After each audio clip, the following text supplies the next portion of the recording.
Places, please, everyone. Maybe you have more control over it. Yeah. You've got to mention that. Yeah. If anyone didn't know it, Judge Waterman just won re-election, but I thought he was maybe running for election. In any event, good morning, and on behalf of my colleagues, Judge Flack and Judge Waterman, I think Judge Nordstrand hopefully will be joining us. Congratulations to all of the elected County Board Supervisors. I'm sure we have family and friends here. By way of introduction, I'm Judge Needham. I am what's called the presiding judge in the county, which means I get all the headaches and try to deal with all the kind of administrative day-to-day functions that involve our interaction with you as a body. As I have said to your predecessors when I've been privileged to administer the oath, I can't think of any higher form of public service than what all of you have signed on to do. And so I commend you for that. It is the embodiment of democracy to have 19 citizens who have been elected to serve in this particular position.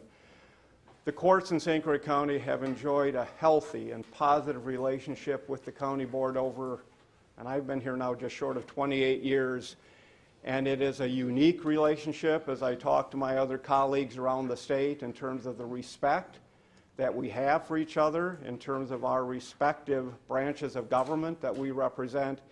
And I look forward to now working with you individually and collectively as we face the challenges, but more importantly, the opportunities that St. Croix County has and that we look forward to going forward.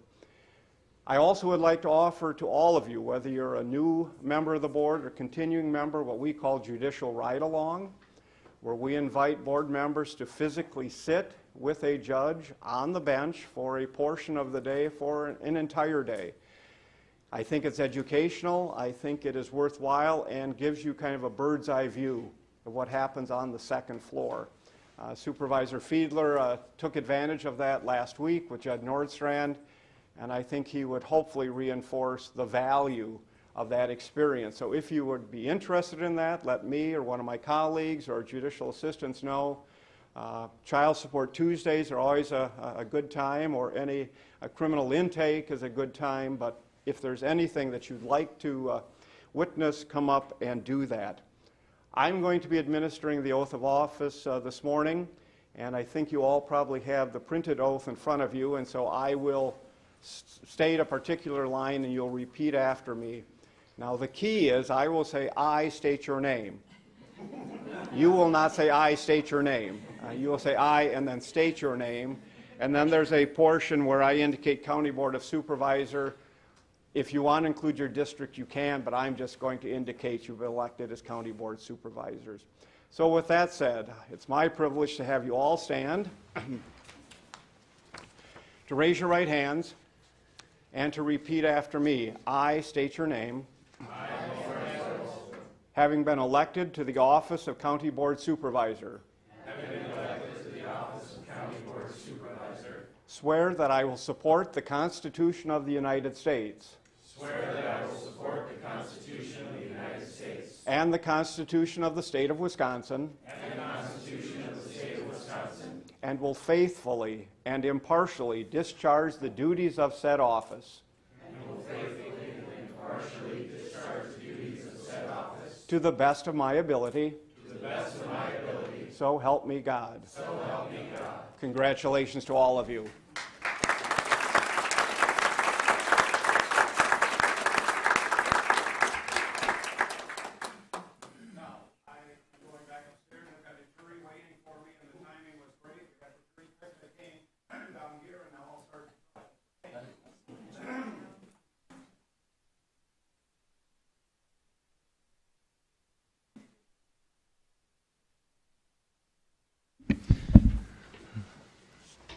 All right, now that all of you have been sworn in, I will officially call to order the 2022-2024 session of the County Board of Supervisors. We'll start off this morning with a moment of silence, so if everyone will please rise. We'll just take a moment.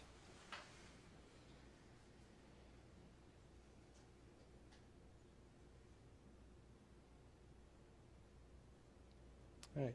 And then if you'll join me in the Pledge of Allegiance.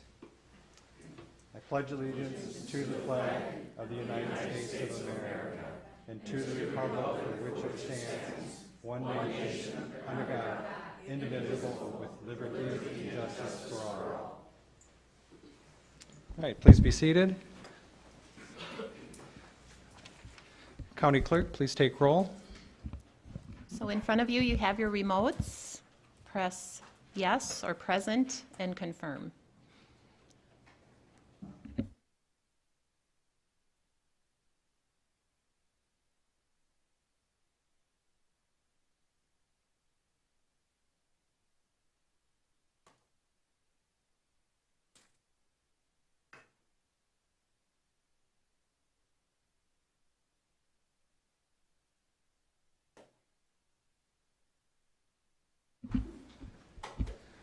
There we go. Everybody is present. We have a quorum. So like Judge Needham, I'd like to thank everyone for the service that they're going to provide to St. Croix County. I always very much appreciate the time and dedication it takes for public service because it will take some of your time. So I very much appreciate your willingness to serve St. Croix County. I thought we'd start off this morning with a little bit of introductions. We do have 8 new faces joining the county board. So all of you may not be familiar with everyone. So if you want to just maybe introduce yourself and give just, a 10-second background on yourself. And we're going to start with you, Lisa, yes. So I'm Ken Witt. I'm the county administrator. I've been in government in Wisconsin for 26 years. The last 6 years with St. Croix County. So Supervisor Lind. Please press the button to turn it on. And there, yeah, and then turn it off. Thanks. Hi, I'm Lisa Lind. I was a nurse for 32 years, and now I sit before you ready to do county stuff. It's Sean Anderson, here in my second term, and I'm an engineer. Good morning, Bob Long. I first elected in 2016 and here and there, but been enjoying this experience, and I hope all of you newcomers will enjoy this as well. Good morning, I'm Kathy Leaf. I'm starting my second term. Prior to that, I was a trustee with the Village of North Hudson. I work in marketing for UW River Falls. Good morning, everybody. My name is Kara Cook. This is also my second term. I've also served on the Hudson City Council in the past for a couple terms and lived in Hudson since 2001. Good morning, I'm Paul Adams. Have lived here in Hudson since 2013 and in the St. Croix Valley since 2004. Had a 27-year, 7-month career in the United States Marine Corps, and am serving the City of Hudson as the chair of the Hudson Police and Fire Commission. I'm glad to be here. Thank you. Good morning, I'm Paul Burning, Supervisory District 7. I've lived in Hudson since 2012. I'm the co-founder of a technology startup recently. So that's what I do for a living, and I'm also the president of the Hudson Area Library Board of Trustees. Good morning, I'm Rick Otino, District 8, and this is my second term here, continuous, but I also served one quite a few years ago. And some of you might recognize me there, but thank you and welcome to all of you. Good morning, I'm Bob Pidler. I have a legal and military background. This is my third term, and welcome to all the new faces, and great to see all the old faces. Good morning, I'm Dave Austin from River Falls, and welcome to all our new members. I am starting my 7th term on the board. Good morning, I'm Scott Counter. I'm from the Star Prairie area, represent Star Prairie in the village and the township. Been on the county board for, this will be my second term. Prior to that, I've had long experience on the town board for the town of Star Prairie and do have a military background, and my civilian occupation is in construction, design build, and dealing with purchase of properties. Anyway, welcome everybody that's new. Look forward to working with you. Thank you. My name is Dan Hansen. This is the beginning of my 5th term on the county board. I'm with District 12, which is the city of New Richmond, half of the city of New Richmond, and I'm looking forward to this term. Good morning, Ryan Shirley, District 13, the other half of New Richmond, and I own a commercial construction company. Good morning, Greg Telejohn, District 14, which is Aaron Prairie, most of Richmond Township, and a little bit of Warren Township. This is my 2nd term. However, about 12 years ago, I served when the county board had 31 board members. It was much more exciting and fun, and 5-hour meetings easy. So, and I've been a lifelong resident of St. Croix County and 40-some-year resident of Aaron Prairie. So thank you for everyone, and nice to see everyone here. Good morning, I'm Mark Carlson. I live out in the cornfields in Pleasant Valley. I've lived in St. Croix County for 20-ish years. I was in the Navy on submarines and then in the reserves, and then I just retired a couple years ago. I spent 21 years for the county, but Ramsey County in St. Paul. I was a juvenile. I worked in juvenile corrections and probation. Good morning, my name is Mike Barkalow. I serve District 16, Hammond and Rush River. I help run a nonprofit general contracting firm. We serve the St. Croix County, Polk, Pierce, and Greater Twin Cities metro area, building homes for lots of great families, and then also doing mission outreach for people that could not afford a general contractor. So I look forward to meeting and working with you guys, and it should be a great 2 years. Hi, I'm Bob Swanepoel. I'm from District 17. That takes in Glenwood City, Emerald, Deer Park, Silen, that area there. I just retired from the Glenwood City School District. I was the Buildings and Grounds coordinator there for over 30 years. I'm Jerry Van Zomeren, and I represent District 18, which is pretty much the village of Baldwin and a little bit of the northeastern part or a little bit northeastern of Baldwin in the town of Baldwin. I'm retired, been retired for a number of years. I have a restoration and repair shop on the north end of Baldwin, so it keeps me very busy. I decided that I needed another challenge in my life. I think it's good to keep oneself busy and challenged, so I decided that I would do this. This has kind of been a goal of most of my life, but I've been too busy with other things to devote enough time to do a good job, and so here I am, and I hope I can do a good job. Remember, I'm a newbie, so if I make mistakes, forgive me. If I do remarkably well, elect me again. But I look forward to working with each and every one of you. Thank you. Hi, I'm Tim Ramberg, and I'm the retired highway commissioner 5 years ago already.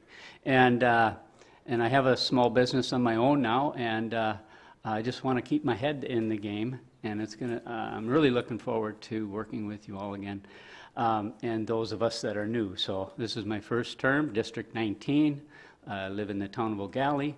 Was born here and raised here, lived here my whole life. Every job I've had has been in St. Croix County, from United Parcel Service to Ideal Door Company and manufacturing, but I've been in transportation for 40 years and more, because I continue that. So thank you.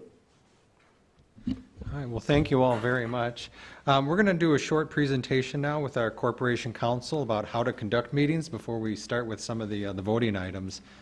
So for any of the new people, you'll learn a little bit about Robert's Rules of Order and a refresher for some of you veteran members.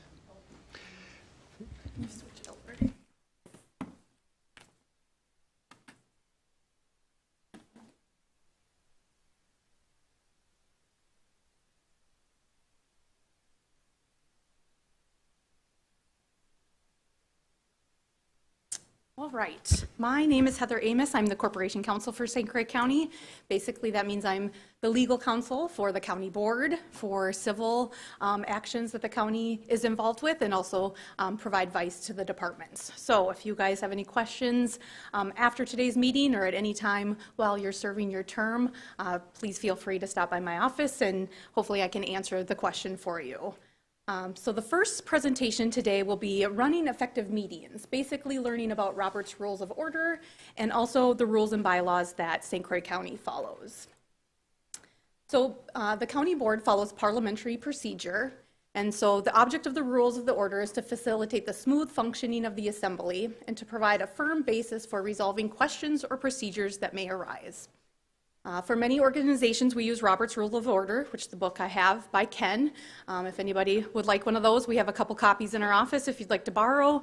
Otherwise, if you Google Robert's Rules of Order, there are plenty of websites that have explanations, Robert's Rules for Dummies, those types of things to help you kind of grasp the main points of the Robert's Rules of Order that you'll need to know. Also, the rules and bylaws that have been adopted by the county set forth the procedures and rules of debate. And so those you will find in Article 3 of the rules and bylaws. And so if Robert's Rules of Order, if the rules and bylaws don't state how you address a particular issue, then you fall back to Robert's Rules of Order. I can tell you in the packet that you've been handed out from the Wisconsin Counties Association, there's a little cheat sheet that has basic information on motions, and that's very helpful. It may be very helpful for you in your first couple meetings. So local procedures and Robert's Rules of Order cannot supersede law. So later on today, I'll be presenting to you about the Opens Meetings Law and what those rules entail. Also, there are supermajority votes that are set forth by law that local rules cannot supersede, and those are for budget amendments and issuance of debt. And so those require different voting requirements than just the majority of the supervisors present. There are specific rules, as you can see, 2/3 of the entire membership for budget amendments and 3/4 of the entire membership for issuance of debt.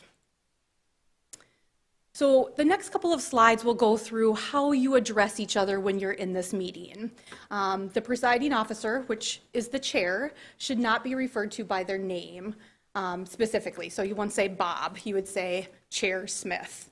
The presiding officer then will speak of himself or herself in the third person, and avoid mentioning another member's name when the person can be described in another way. So an example of this would be if you were called upon by the chair, and you can say something like, I would like to echo what Supervisor from District 14 just stated, and go on with your comments. So instead of referring to the other member by name, you can refer to them by district or by supervisor and their last name. Members do not speak without first having addressed the chair and obtained the floor. So typically, how that happens in a county board meeting is the chair will call the motion first and a second. Someone would like to speak. They usually raise their hand. The chair will call on that supervisor and say, Supervisor from District 15, you may speak. And so you cannot speak until you've been recognized by the chair. Also, when you're speaking about an issue, make sure you're addressing the chair. You're not addressing the audience or the TV or the body as a whole. You're addressing the chair when you make remarks. And don't address members directly. So, and that's just to be professional, not get into arguments while you're speaking. You direct your comments to the chair. If you have a question for another supervisor, you direct that question to the chair, and the chair will direct it to the other member. So the duties of the chair for both this body and then other subcommittees, they have an obligation, the other members have an obligation to obey the presiding officer. Members that use parliamentary forms for obstructive purposes should not be recognized, or they should be ruled out of order. The chair has the duty to enforce the rules relating to debate, order, and decorum, and also to remind members to confine remarks to the merits of the question. So a member cannot speak about another topic that is not on the floor at the present time. The debate, and this goes to this slide, the debate on the question must be germane to what is being discussed. Members' remarks must be germane to the question before this assembly. Speakers must maintain a courteous tone, avoid interjecting a personal tone into the debate. And that just means you obviously can be passionate and have an opinion about the discussion, but don't make it personal to another member. Again, speak to the chair when you're making your comments. A member has a right to speak twice on the same question, and you can speak no longer than 10 minutes in total. So the chair should relinquish if they are entering into the discussion on an issue at the county board level. We'll get into the discussions that can be held at the standing committee level. And the chair should not return until the pending question is disposed of. And there's an exception with small boards and committees. The chair for the standing committees and the HHS board can engage in debate. So it's different when there's small boards, and those are the standing committees that we'll discuss here in a minute. So the way you bring business before the board, it's brought by a motion by a member. And a motion is a formal proposal to take action. The only one that brings business before the assembly is the main motion. And many other parliamentary motions can occur during that discussion, but none of those bring business before the board. So making a motion. The member must obtain the floor when no other question is pending and when business of the kind represented by the motion is in order. And the member must ask permission from the chair first before speaking in the debate. The motion is not before the body until it is stated by the chair, and then there has to be a motion and a second in order for there to be debate. The motion can be prefaced by a few words of explanation, and the chair may assist a member in framing the motion. And I will say, for practical purposes, you want to make sure that the motion is clear when you present it. And that's so the clerk can accurately take down what the motion is, and everybody in the body knows what they are actually voting on or debating.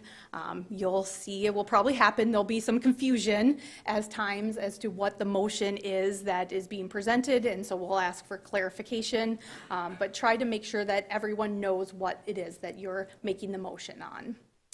The maker of the motion may not withdraw a motion once it's stated by the chair. It is now the property of the body as a whole.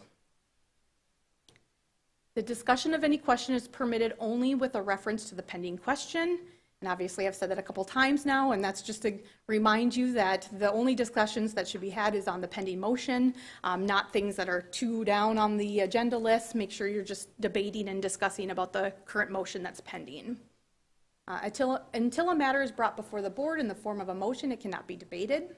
And this is not true with the standing committees, HHS boards, the other small boards that you're involved in. The debate will happen first, and then the motion can come second. So there is a difference between at the county board level compared to the standing committee level. The maker of a motion may vote against it, but may not speak against their own motion. So if you make a motion, you can't then speak against that motion, if that makes sense. Members who make motion is entitled to be recognized first, and no one is entitled to the floor a second time if there's a member who has not spoken, desires the floor. So, example, if a supervisor speaks first and wants to speak again, all the other members get a chance to speak before that member speaks a second time. So these are just some motions that we'll go over. So ending a debate. Don't say, I make a motion to call the question. That's not an appropriate motion. You'll want to make a motion to close the debate, and there is a second that is required, and then a 2/3 vote. So this type of motion may come up where, it's been 2 hours of discussion on the same topic, and a supervisor wants to end the debate. You would say, Chair, I would like to make a motion to end the debate. Another supervisor would make a second, and then it would take 2/3 vote to end the debate. Otherwise, debate ends when everybody has had a chance to speak and there's no more debate on the motion. To postpone or table. So if you're looking to address postponing an issue or tabling an issue, basically when you make a motion to table, that's to set aside the matter later in the agenda. So it will happen at the same meeting. For example, if you need additional information or other matters are more urgent to be addressed. Sometimes this happens at public protection. For instance, if a judge needs to get to a jury trial and they're 6th on the agenda and something needs to be moved up, you can lay the other matters on the table and that one can be moved up to the top. Now, if you want to address something at a different meeting, or if you were just trying to put a halt to the motion as it is, if you make a motion to postpone to definite time, basically you would say, Chair, I'd like to make a motion to postpone this agenda item to the next county board meeting, or 2 county board meetings from now. It's a specific motion to a definite date. If you make a motion to postpone indefinitely, basically That's to never address that specific issue again. So those are the two different motions to postpone. If someone in the assembly or the board wants the chair to address an issue, they feel that something's being done incorrectly, not following the rules and bylaws, not following Robert's Rule of Order, you would want to make a point of order. There's no second needed for a point of order. There's no debate when there's a point of order. Basically, the member will say, Chair, last name, point of order, and the member will describe the violation that they believe is occurring. The chair will make a ruling on that issue. The chair can make a request to the Corporation Counsel for advice if it's a legal issue or a parliamentary issue. And then the chair gives an explanation of their ruling as to whether or not the point of order is well taken or not well taken. And you need to make your point of order at the time the violation is occurring unless the action violates a law or fundamental procedural rule. And if the member does not agree with the decision of the chair, there can be a motion to appeal that decision. That's this next slide. There is a second required when a member is making an appeal, and it is debatable. And that takes precedent over the main motion that is pending. And the chair, if they believe they are incorrect, they can concede before there is a vote taken on the appeal. So after a motion is made and seconded, the only way that it can be amended or withdrawn is by the body. There are no friendly amendments. So if there's a motion that's been made and seconded and there's a debate and someone wants to change the language of that motion or something contained in that motion, you have to make a motion to amend. And so rules for small boards and committees, you can have the discussion without a pending motion, so there doesn't need to be a motion and a second before you start discussion and debate. There are no time limits. And the chair can make a motion and participate in the discussion without relinquishing the chair. So motions to adjourn are only used if, for some reason, there's a member that determines that the rest of the agenda should not be addressed and that it should be adjourned to another date. It's not required if all the business on the agenda has been addressed. Only 2/3 vote can vote not to adjourn, and motions to adjourn can be made at any time except in the middle of a vote. You can't make a motion to adjourn in the middle of a vote on another motion. Okay, so that is the presentation on how to conduct a meeting. Do you want me to go into how we're populating the standing committees? Yep, please do. Okay. Okay, so now we'll talk about standing committees and the assignment process as set forth in the rules and bylaws. So there are 5 standing committees, 1 is a board. So the administration committee is the first standing committee, and the designated departments for administration are Corporation Counsel, County Administrator, County Clerk, County Treasurer, Facilities, Finance, Human Resources, and Information Technology. Risk Management also falls under this committee. It's not its own department, but it falls under the duties that have been assigned to the County Administrator, and so that is another area that the Administration Committee handles. Community Development Committee, designated departments are Community Development, Register of Deeds, and UW Extension. Health and Human Services Board, and their designated departments are the Health and Human Services Department, the Health Center or Health Care Campus as we refer to it now, and Veterans Service. Public Protection and Judiciary, their designated departments are the Child Support Agency, the Circuit Court, Clerk of Court, District Attorney's Office, Emergency Support Services, Medical Examiner, and the Sheriff's Office, which also includes the jail. Transportation Committee, the departments are Highway Department and County Surveyor. So pursuant to Wisconsin statute, the county administrator shall appoint all members of boards subject to confirmation by the county board. So today, the county administrator will appoint the members of the HHS board subject to confirmation by this board. The HHS board is made up of 9 members, 6 supervisors, and 3 citizen members. And the other standing committees each have 5 supervisors, and these standing committee members are appointed by the county board chair. Each supervisor will be appointed to at least 1 standing committee and not more than 2 standing committees, which includes the HHS board. So at this meeting, the county board today, you will elect the chair and the vice chair. Then the county board will confirm the county administrator's appointments to the Health and Human Services Board. And within 5 days of this meeting, the chair shall appoint the members of the other 4 standing committees. After the chair has appointed the members of each standing committee, those committees shall self-organize. The county board chair will designate an appointed member from each of the committees to be the convener of the initial meeting. And at that first meeting, then, each standing committee will elect its own chair and vice chair. And the convener is to conduct the initial meeting with the assistance of the county administrator until the chair is selected. Does anybody have any questions about those 2 presentations? It's a lot of information, and you'll have a lot of information to read and review after today. Obviously, ask your fellow members and supervisors if you have questions. You can also ask me any questions, but I can tell you that there are members that have been on the board for quite a while that understand the process, understand the Robert's Rules of Order, and they can help, but you can always email or call me also.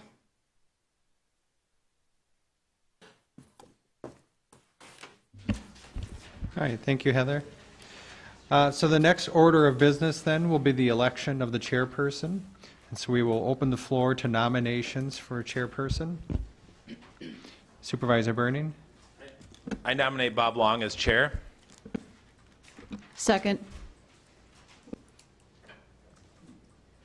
Okay. Are there any other nominations for chair?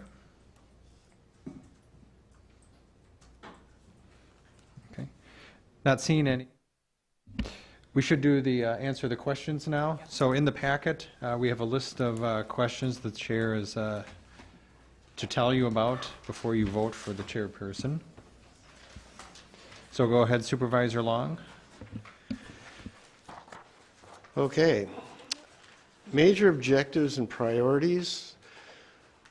To me, I think, first of all, running an efficient and effective meeting, but also the objective is really to help make this a highly functional board so that we can properly address the issues of the county and resolve those issues and keep moving on without getting bogged down and making sure that we're focusing on the priorities of the county itself. Trying to change things or do differently. I think Chair Peterson in the past did a really nice job. I think he did a great job of populating the committees. I don't know that I would do necessarily anything differently other than making sure that when we populate committees that there's a good balance of different perspectives, different ideas, and again, make sure that we're a highly functional board. My style, I'm fairly casual. I like the things keeps casual, so I'm sure that Corporation Counsel may be bothering me a bit with Robert's Rules of Orders, but I will try my best to keep myself in check. But I think it's really important that we all work together and to address the issues that need to be addressed. So I greatly appreciate your confidence and support in this nomination. I think it's I'm very, very grateful for the opportunity should you decide to give it to me. Thank you. So since there was only one nomination for chair, there are 2 options we have for voting. We can either ask to appoint Supervisor Long as chair unanimously, or we can vote by secret ballot. So if anybody would prefer secret ballot, I just ask you to raise your hand. I'd go for the 100% unanimous consent. Okay. If everybody. Second. All right.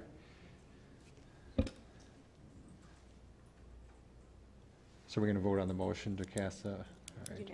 All right, so the motion was to cast a unanimous ballot for Supervisor Long to be County Board Chair. It's properly seconded. So all those in favor signify by saying aye. Aye. Aye. Any opposed? All right, motion carries. I now turn it over to Chairman Long.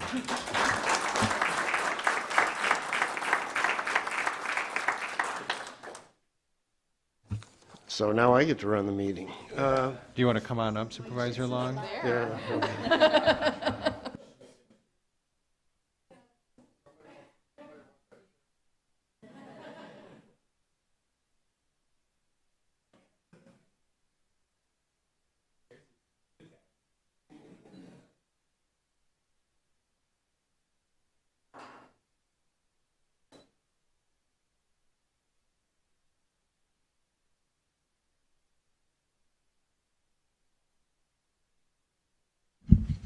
Okay, so this does feel a little weird for me to be up here, so bear with me.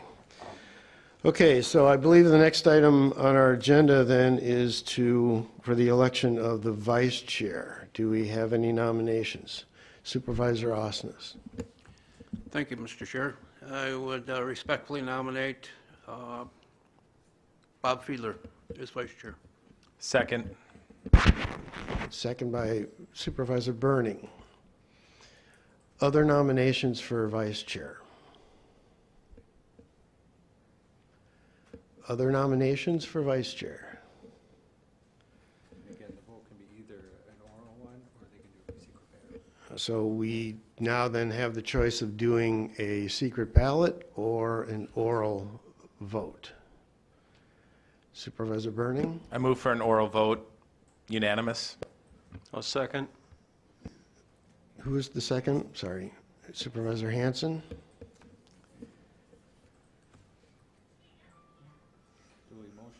Okay, so we have a motion and a second for a an oral vote.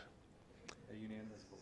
Unanimous vote for Supervisor Fiedler as vice chair. So we're ready to vote. All those in favor signify by saying aye. Aye. Any opposed? Congratulations, Supervisor Fiedler. Thank you very much. Hey, you get to come up and sit next to me now.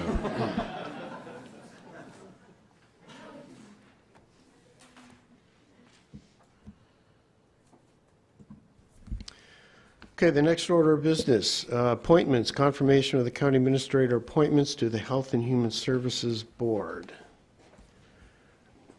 Supervisor Burning. I ask that we pull Dr. McGinnis off as a separate vote. I second.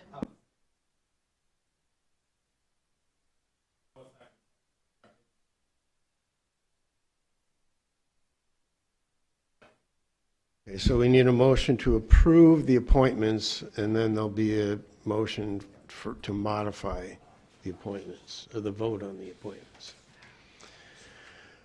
So do we have a motion to approve? Question, who are the appointments? Yeah, I updated the packet yesterday with those appointments. So the HHS Board appointments, so it's Supervisor Osnes and Supervisor Leaf that are existing members on the HHS Board. So those that are up for reappointment, there's 4 supervisory positions that were up. And so those appointments are Lisa Lind and Supervisor Greg Telejohn for terms ending in 2025, and then to fill the 2 vacant positions for supervisors that are now off the board. Excuse me, is there a reason why we can't see the agenda facing that way? Technical difficulties with the screen. I'm terribly sorry. It was working just last week. So the other 2 supervisor appointments then are Supervisor Sean Anderson and then Supervisor Mike Barkalow. So those are the appointments based upon preference sheets and evaluating everyone's background and interest, the appointments that I came up with, and then a reappointment of Dr. Paul McGinnis as a citizen member with a term ending in 2025. So we need a motion to approve the appointments. Move to approve. Supervisor Osnes? I make a motion to approve the appointments. And second by Supervisor Burning. So now I'll make a motion to pull Dr. McGinnis as a separate vote. I'm sorry, who is the second? Okay, Supervisor Carlson. And I believe we now have discussion. If anyone would like to comment or discuss the amendment to the main motion.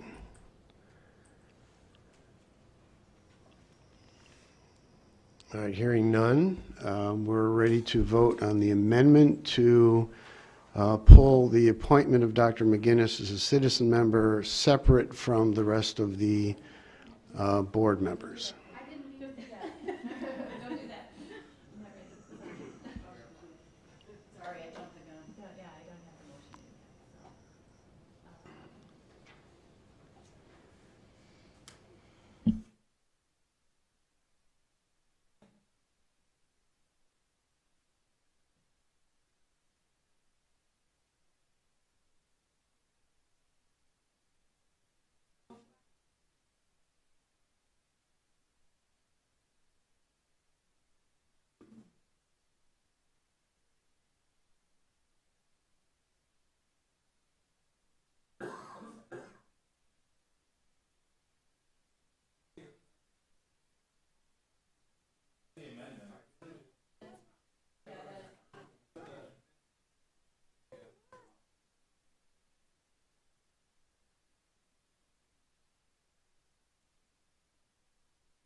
Okay, so now we're ready to vote on the amendment of the main motion.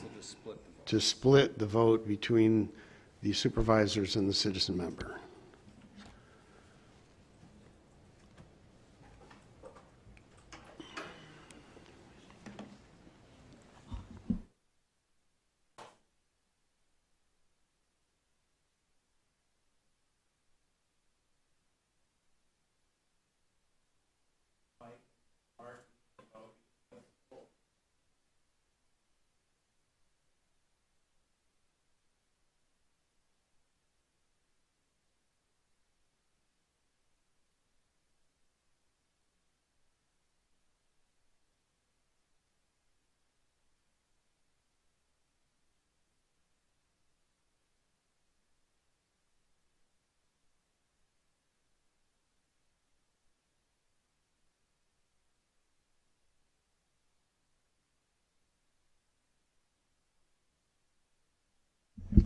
And the amendment passes.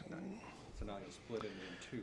So now we'll do, we need a motion then to approve the, if we can put that back up on the screen so we can see the motion to approve the supervisors to the HHS board.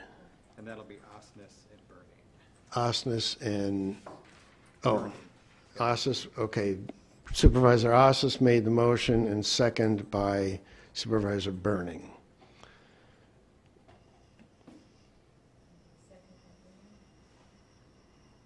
And this will be to approve the 4 supervisors. What's that? And this will be to approve the 4 supervisors. This vote will be to approve the 4 supervisors to the Health and Human Services Board. And we're ready to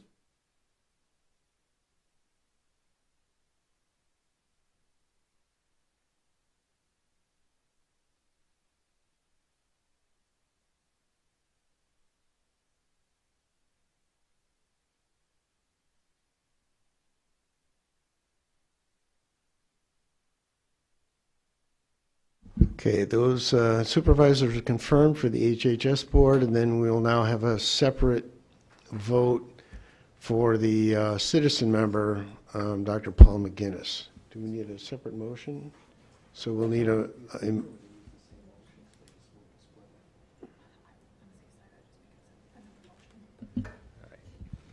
So Corporation Counsel, well, she could speak for herself, I guess. I would advise the board to make a separate motion to approve Dr. McGinnis and a second, and then there can be discussion. We have a motion to approve. I move to approve Dr. McGinnis for the Health and Human Services Board. Second. Supervisor Hanson, second. Supervisor Leaf. Discussion. Any comments, any discussion? Supervisor Hanson. Paul McGinnis has served the county well. I'm not sure the nature of why somebody would want to separate him out to discuss it, except maybe to applaud the service that he's offered us. It's hard to find a medical doctor to serve on Health and Human Services. There's been long stretches of time where we haven't had a medical doctor, and I know that there's a requirement to seek out a doctor for that slot. And I don't know if there's another doctor on deck who's willing to take the position. We should have a doctor on our Health and Human Services Board. They play an important role in advising our board. Doctors' personalities are always a little prickly. It should be taken into account, like engineers and other professions, accountants perhaps. And I'm sorry to be offensive, I'm trying to be funny. The whole point of having a doctor is to get their medical expertise, and we should take that into account. We need to have a medical doctor on our board, and we're lucky to have him.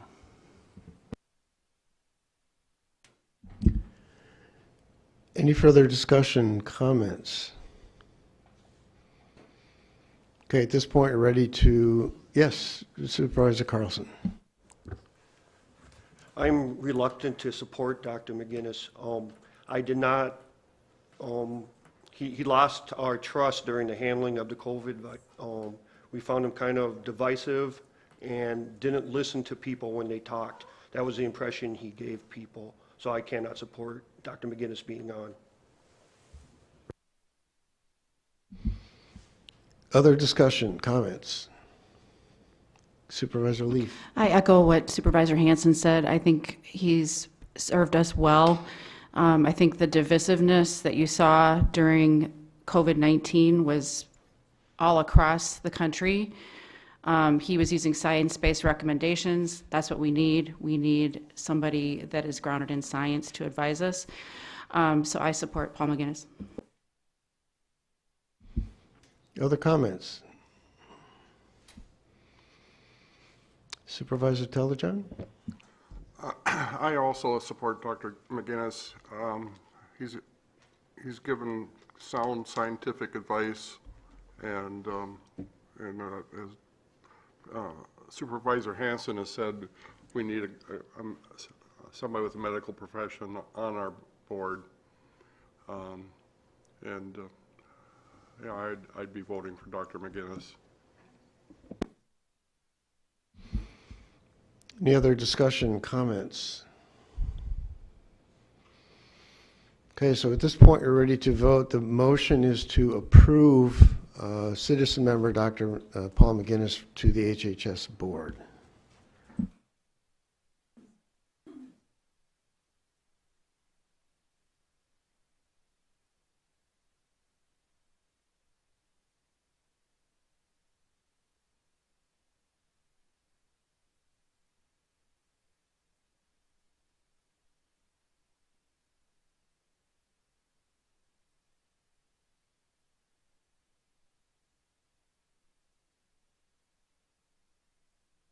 So the motion fails. Yes. So we'll go back to the drawing board on adding a doctor to the HHS board. Okay, we're going to move on to our business items. The first is a presentation of the role of county government by our esteemed county administrator.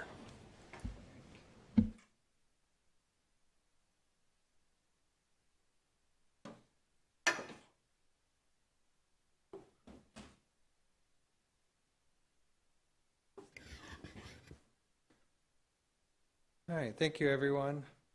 So we do have, close up my file.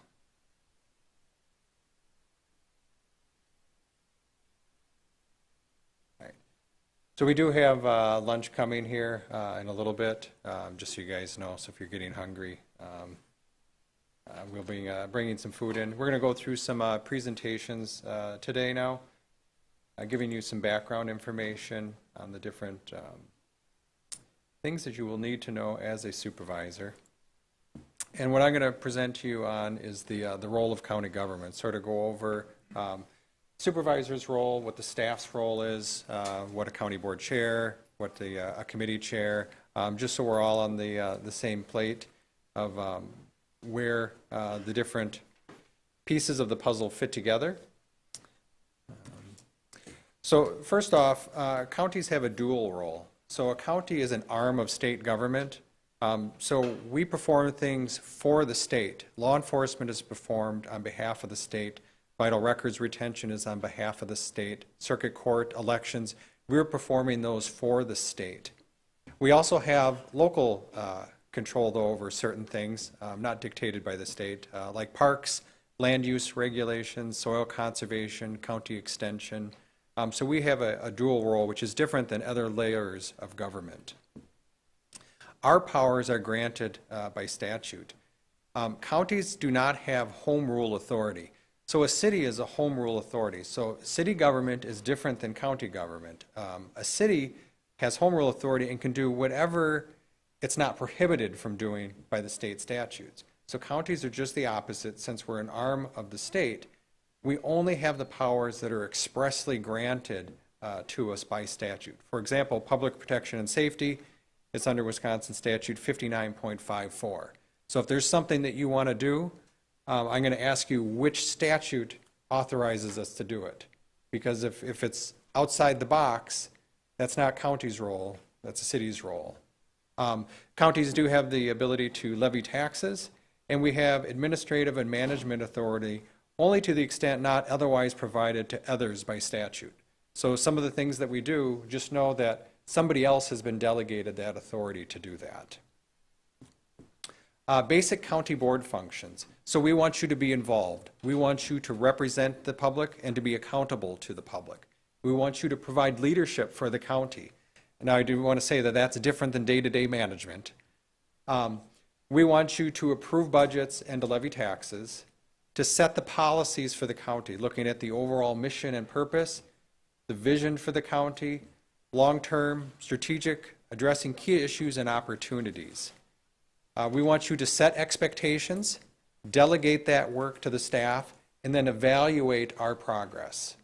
And you also have the ability to regulate, which is creating laws. So as supervisors individually, so a supervisor's authority is only collectively versus individually. So any action that you want has to be done by a majority vote of the county board supervisors. Supervisors primarily serve in the legislative function. So when you think of the three branches of government, the executive, the legislative, and the judicial. So we met the judicial earlier. They are one of the co-equal branches of government. The county board is the legislative function, and a lot of the administrative or executive function is delegated to the county administrator. We'll get into that in a second. But legislative policy setting is where the county board falls into the picture. So committees, the committee functions that we have, what they're doing is preliminary work on policies that are going to be taken up by the full county board. They have collaborative policy oversight for departments and offices. They review and make budget recommendations. They draft ordinances and resolutions, and their focus is on policy development.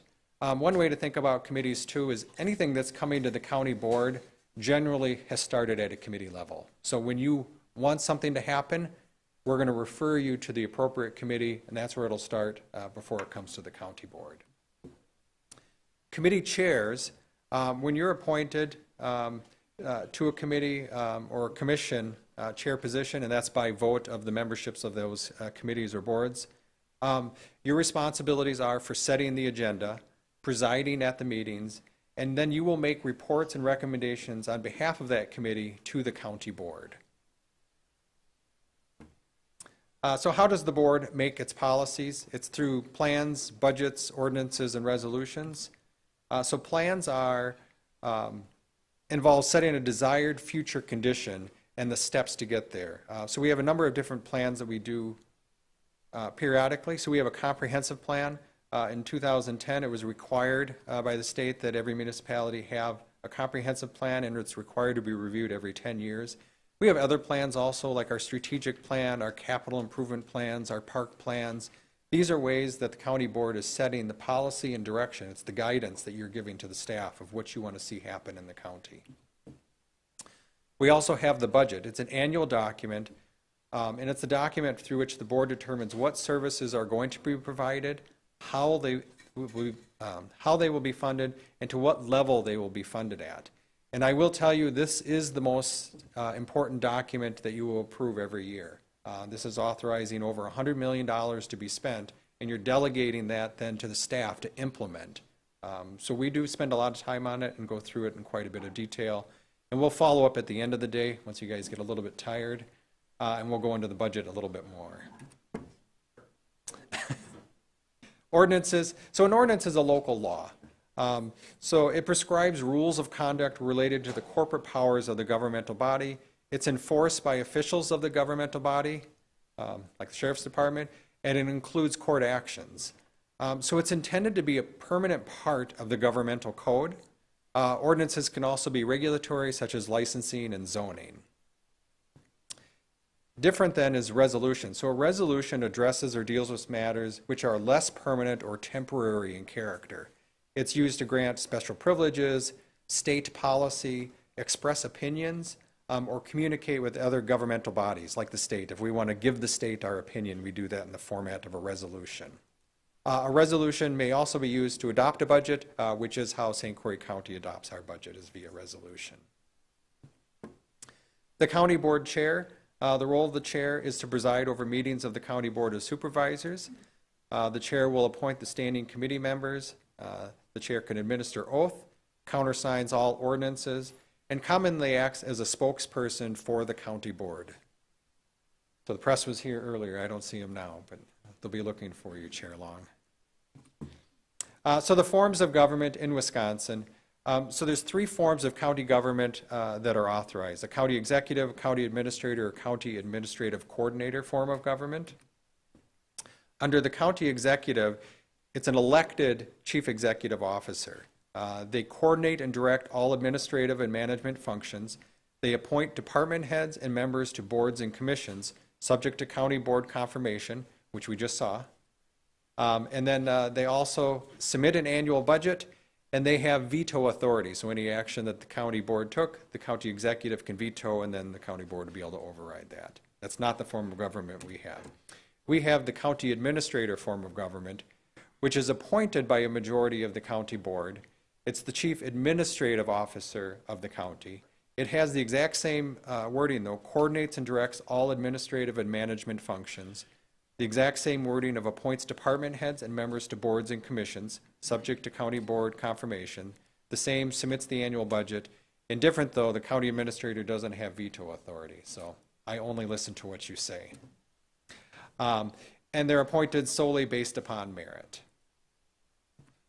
The administrative coordinator form of government, it's similar to the county administrator except for two key differences. One is it does not have appointment authority, and two, it's responsible for coordinating rather than coordinates and directs. So there's a little bit different terminology that they use there.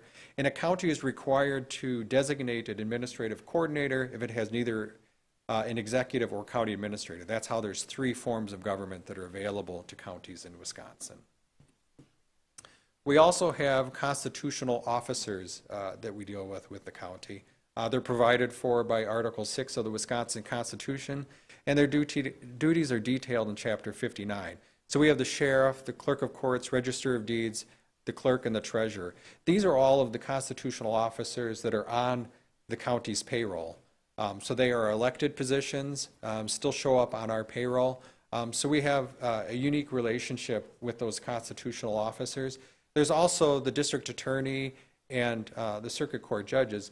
They are state employees that operate still within the county functions, but they're not paid through the county, they're paid through the state.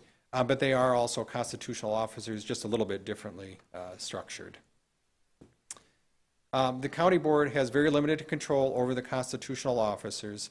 You're primarily restricted to budgetary control. However, you must fund sufficiently to meet state mandates. So you can't really tell the sheriff how you want law enforcement to be done. You can control their budget, but you still have to provide enough for them to operate. So they have broad authority to operate their departments the way they want to. And I'm just telling you now, so you know, and so you don't have to ask me a question later on and say, well, I want to do this, and I tell you, no. I told you on the first day, you don't get to do that. So there's limitations on county board control, and that's part of the checks and balances of county government. So while constitutional officers are part of county government and works with us, not for the County Board of Supervisors, their powers and authority emanate from state laws that they have been granted to them. We have a lot of other departments here, Justice Support Services, Child Support, you know, the whole list here. These are all the other things that the county is doing. These are all departments then that fall under the county administrator, and you have jurisdiction over the county administrator. Governance, the County Board of Supervisors and department heads, staff have different responsibilities. So the board serves in that legislative role that I talked about earlier, and the officials and the department head and the staff are serving in the operational role. So that difference is when you look at policy versus operation, if you think about a question, policy is the what and the why. And the operations then is going to be the how, the when, and the where. So if you think about, you know, those questions in relation to an issue that you're thinking about, you can sort of help determine where it should fall. So policy, again, for the board, is related to the overall mission and purpose. It requires vision of this board to accomplish. It's longer term, so think long term when you're thinking about the county. We've been in existence for over 150 years, and I'm anticipating that we will be for at least the next 150 years. So think long term for the county.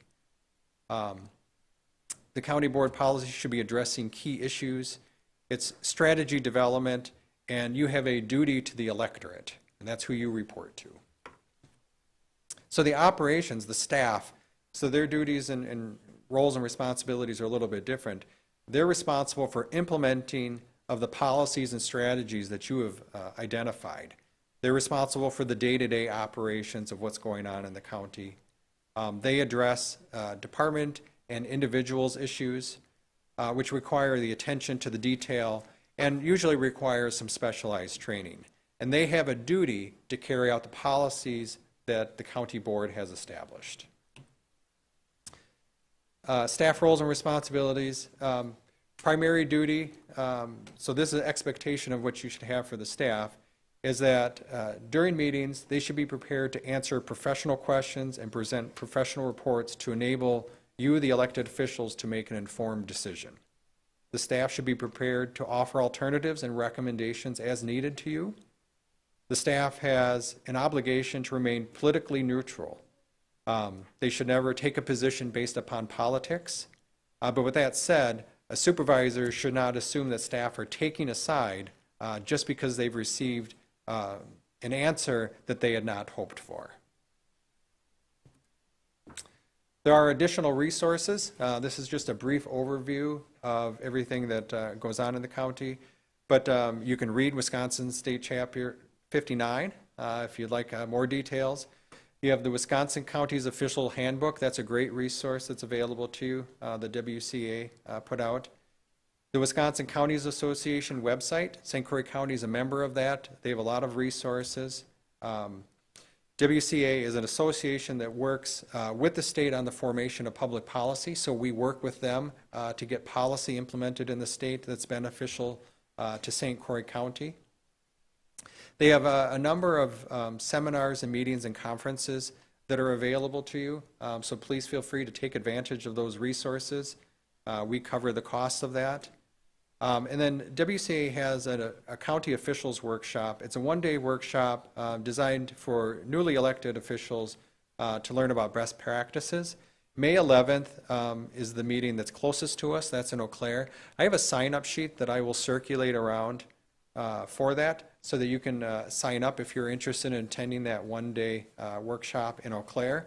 It'll be an early morning start. We'll probably have to leave before 7 a.m. Because it has an 8 a.m. start in Eau Claire. But it's a really good training session if you're interested in that. We'll also be doing a county facilities tour. I'll sign a sign-up sheet around for that, and I think it's Monday the 25th is the date that we ended up picking for that. And that'll be mostly a full day also. We'll start at 8 o'clock here at the Government Center if you're interested in touring all of the different county facilities that we have. You can sign up for that. So I know we're going to throw a lot at you today, but I want you to know that there are other resources, and there is a learning curve involved in being a new elected official. So you're going to look back 6 months from now and go, oh yeah, that makes a lot more sense what Ken was saying back then. I thought he was crazy, but no, he was right. I also have a short video from WCA that I'd like to play for you. It's less than 3 minutes, and I think it gives a good background on what are counties.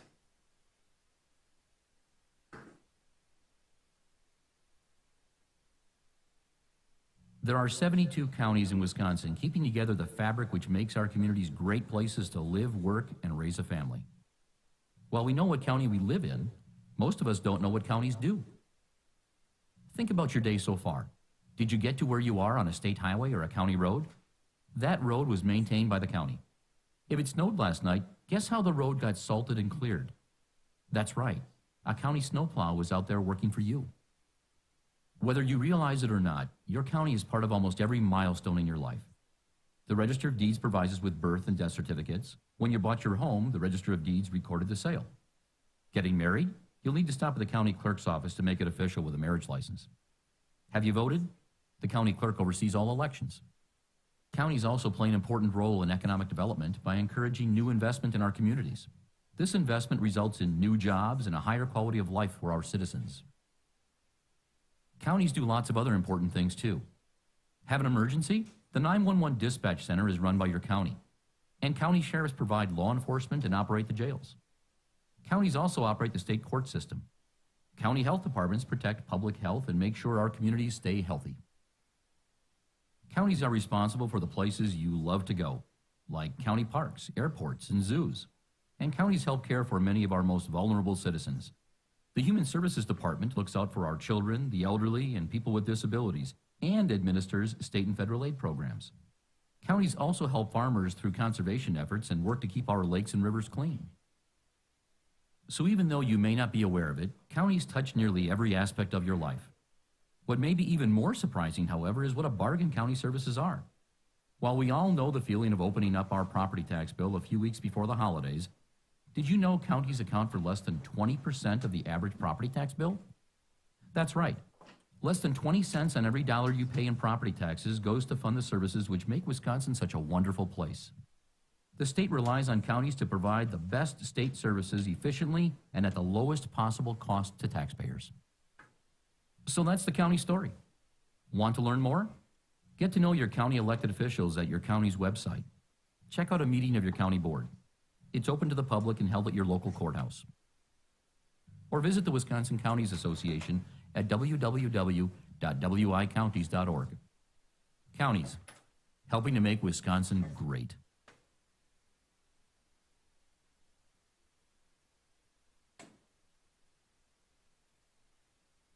All right. I always like that video.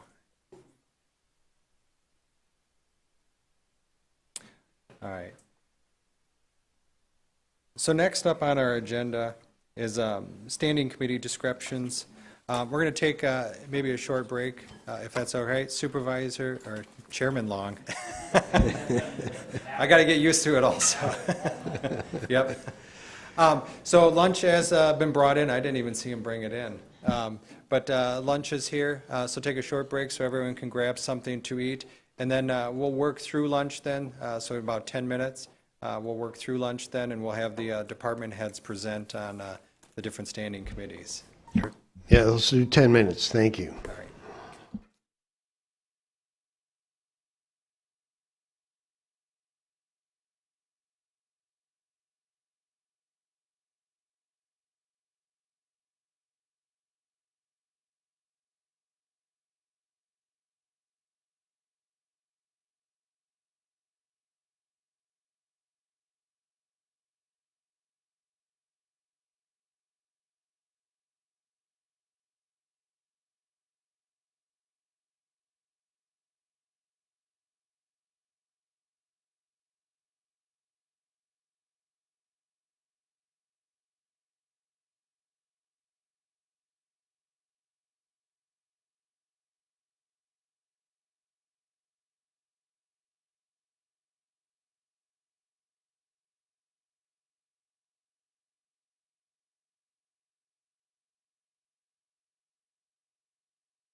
Good morning again, everyone. Ooh, I get to use the gavel. Watch out. So we're going to get back in session here. Robbie. Okay. Hello. That's kind of fun. We're going to get back in session here. We're kind of continue our working lunch as we hear from our department heads. And feel free to get up and get some water or whatever you need to do during our lunchtime here, so to speak. And then I'd also really wanted to encourage you, County Administrator Witt mentioned the facilities tour. I would really strongly encourage you to participate in that so you really get a good idea of our current facility, particularly in context of the building expansion that we're expecting. So I'll turn it over to... Yeah, the first committee that we'll have reviewed is by Chief Deputy Borgschatz. It's the Public Protection and Judiciary Committee. Welcome. I see there's a lot of new faces here, and I just want to extend a special welcome to those faces and to the ones that recently won their elections or didn't have to run this time around. It's a rarity that the sheriff is not here in person. I think this is probably his third time ever being away from the office in the last 5 years, so I'm standing in on his behalf. I passed around our chain of command, our organizational chart for you guys to see. I know when people think of the sheriff's office, they immediately go to our patrol deputies out on the road. And the sheriff's office is actually, there's a lot more going on than patrol deputies and their response to emergency calls. About 2 years ago, or just over 2 years ago, the sheriff's office not took over, but the dispatch center and emergency management came underneath the sheriff's office. That's been a nice pairing. We've been able to work with dispatch and the communications van that was just received last year. It's been a good pairing. So our dispatch center, just to give you context, last year, 2021, there were 29,000 911 calls, so it is a busy call center. There was actually 135,000 incoming and outgoing calls from the dispatch center. And there were 85,000 calls for service for law enforcement, fire, and EMS. So a lot going on in St. Croix County. That is all done by 18 dispatchers. And they're busy folks. Emergency management is part of the support services. Emergency management role is they provide training to first responders, law enforcement, fire, and EMS. They assist municipalities and citizens with disaster relief when flooding comes into the county or tornado, basic disaster relief. And they were also an integral part of assisting in the COVID response with operations and disbursement of PPE. One of the primary responsibilities of the sheriff is to run a jail. We don't have an option to say St. Croix County is not going to have a jail. And we actually have, from our command staff in the jail all the way through the jail staff, there's 32 folks that work in there. Last year, we booked in 2,415 inmates. Our average daily population was 109, so there's a lot of turnover. People come in for short-term stays, sometimes hours, or maybe just overnight until their court appearance, and most are given signature bonds. For the folks that do stay with us, typically these folks are high needs, mental health, substance abuse, and they are charged with higher crimes. Those are the folks that actually stay in jail. Mental health is probably the most significant factor in what we deal with on a daily basis in the jail. Last year, our mental health provider, she worked 32 hours a week, and she had 829 visits with inmates. So there's multiple visits going on daily to try and keep people out of crisis. And crisis When I say crisis, people are in genuine crisis when they're in jail. The biggest thing that we have coming up for the jail for next year's budget is our medical contract. As I said, they're high needs folks. Right now, our medical contract's 100 nursing hours per week, 8 hours of a medical provider, basically a doctor, and then 32 hours of mental health per week. I can tell you that cost for this year is just over $400,000 with our prescription costs. We're looking at some options. We know the price is going to go up because of the high needs and because of things that happen in jail because of these high needs. I just met with three potential contracts earlier today, and they all said the price is going up. To provide context to that, what was being paid for a nurse 2 years ago, they're paying $5 and $10 more per hour just to get folks in the door. And we cannot go without nursing, without medical. Some of our options that we're looking at with mental health is pairing with county resources for that continuity of care. I don't know what that price tag is going to be, but there's been some brief conversations with Bob Rohrt from HHS about what maybe that could look like. So we're asking for mental health and medical as part of our RFPs, and then just strictly medical, and then seeing if county resources would be a better option. Field services, this is what you think of when you think of the Sheriff's Office. This is our patrol division, our investigative division, and our courts. When you come into the government center, you often see court security. That is because the sheriff has a responsibility to tend to the courts.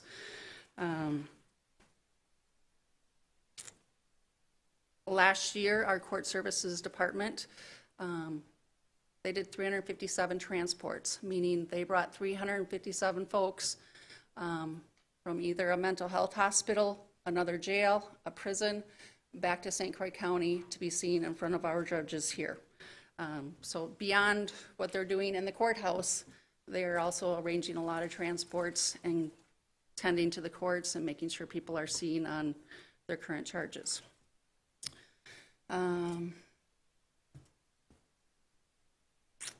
Last year, we referred 1,200 misdemeanor and felony referrals to the DA's office. I can tell you we have 30 patrol people and we have 8 investigators. So a lot of good work done by a lot of good people. We have a good department, a very proactive department with high standards. Obviously, body-worn cameras have become all the rage, and I can't remember how many years we've had body-worn cameras, 3 or 4. Last year, we logged 6,000 hours with our body-worn cameras as we had contact with the public. So they're being used often. Essentially, anytime we're having contact with the public, we're turning on our body-worn cameras, and it's been a great thing. Not only does it help us prove what people say in interview situations, it's also dispelled a lot of instances of officer misconduct and things that are being alleged that they said when we know they didn't say them. So they're definitely a benefit to law enforcement and to the citizens to make sure that our officers are also being kept in check. Some other interesting statistics. There was just over 2,400 crashes in the county last year.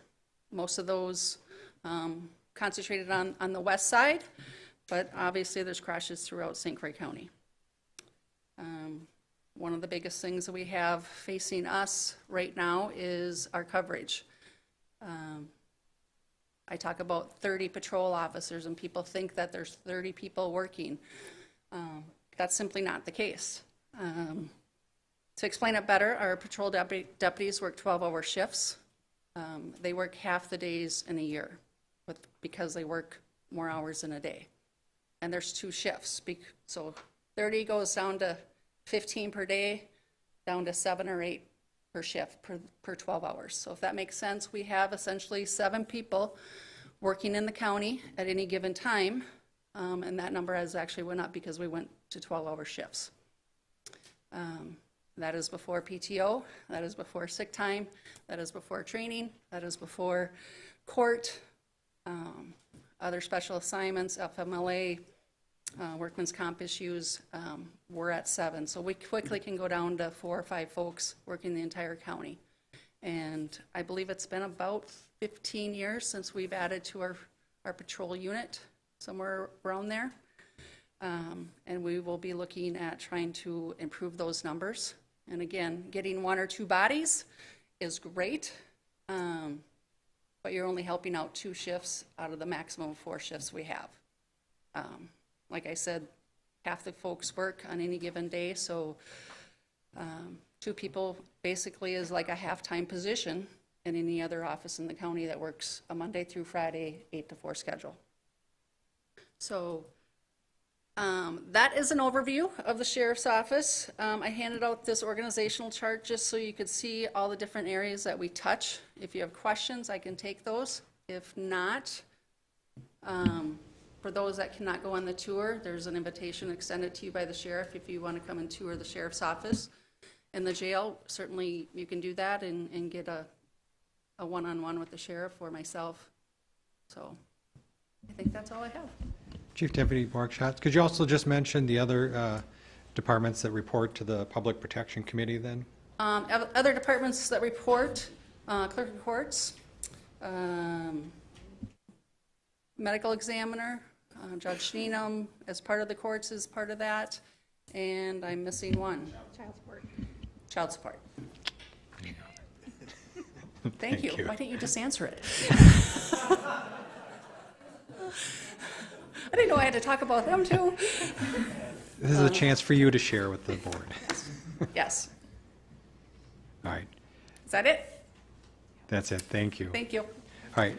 Next up, we'll have Administration Committee, and representing the Administration Committee will be the Finance Director, Leah Symington, and the County Treasurer, Denise Anderson.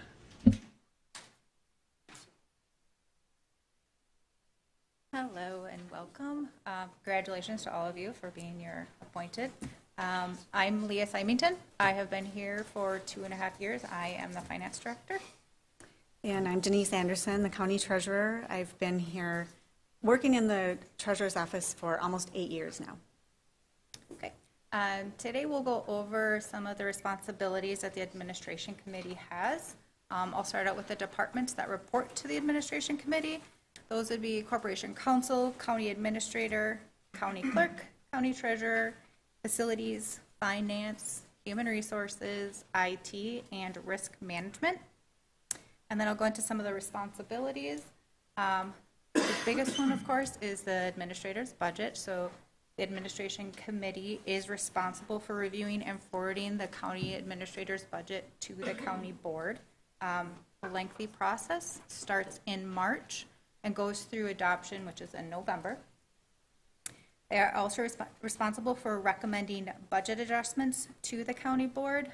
Some examples would be if we receive a new grant, before those dollars can be spent, it does need to be approved, and a budget adjustment needs to be made before those dollars can go and be spent by whoever the department holding that grant.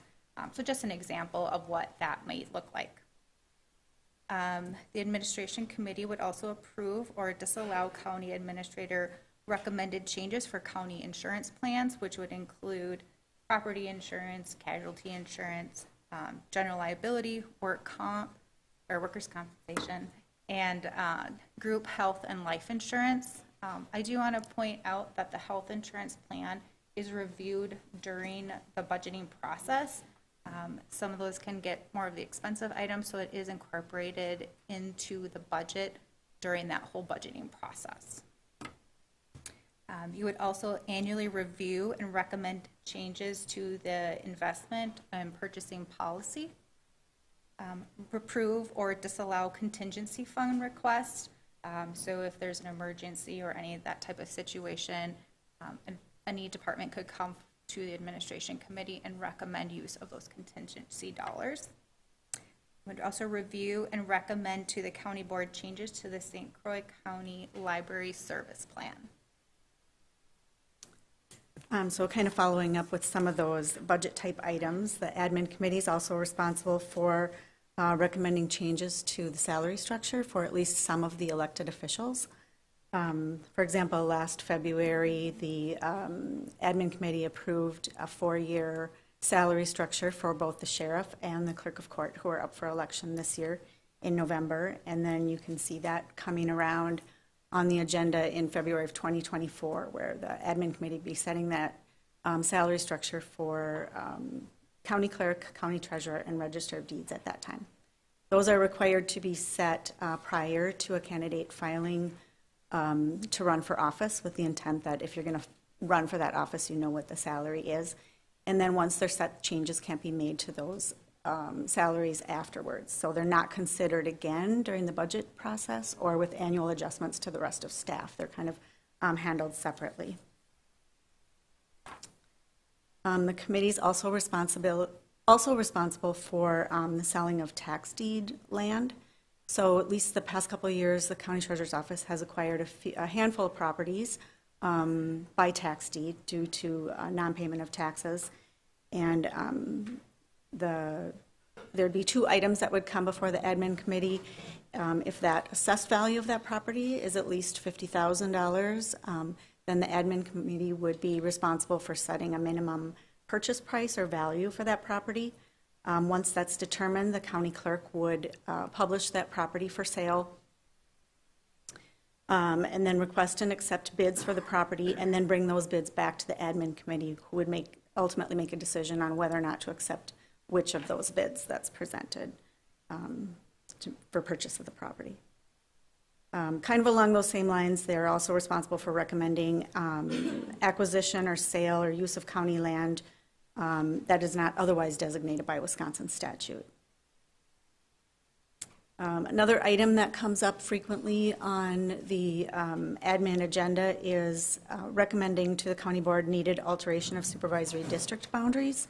So with all the development we have coming on in St. Croix County, when a city or village annexes property into its jurisdiction and that crosses a district boundary line, that municipal clerk needs to notify our county clerk of that change, and she would bring that before admin committee for recommendation to county board if there's a need to alter that district boundary line. And then the other items I was just going to touch on briefly all have to do with sort of performance evaluation of the county administrator. So admin is one of the departments that reports to the admin committee, and this committee is responsible for recommending renewal or non-renewal, if they so choose, of the county administrator's contract. They'd also be responsible for recommending changes to terms of that contract. And then also, at least annually, they would recommend a list of goals for the administrator to accomplish. Those goals are developed in collaboration with the chairs of the other standing committees as well. But the admin committee would then present that to the county board. And then finally, they would also recommend the performance review of the county administrator to the county board. So kind of overseeing that performance piece of county administrator. So with that, I'll turn it back to Leah. Okay. Some other responsibilities would be reviewing and recommending to the county board any changes in the compensation plan. So recently, we just had a 1% increase to the wage grid, so that would go to the administration committee for a review and recommendation to the county board.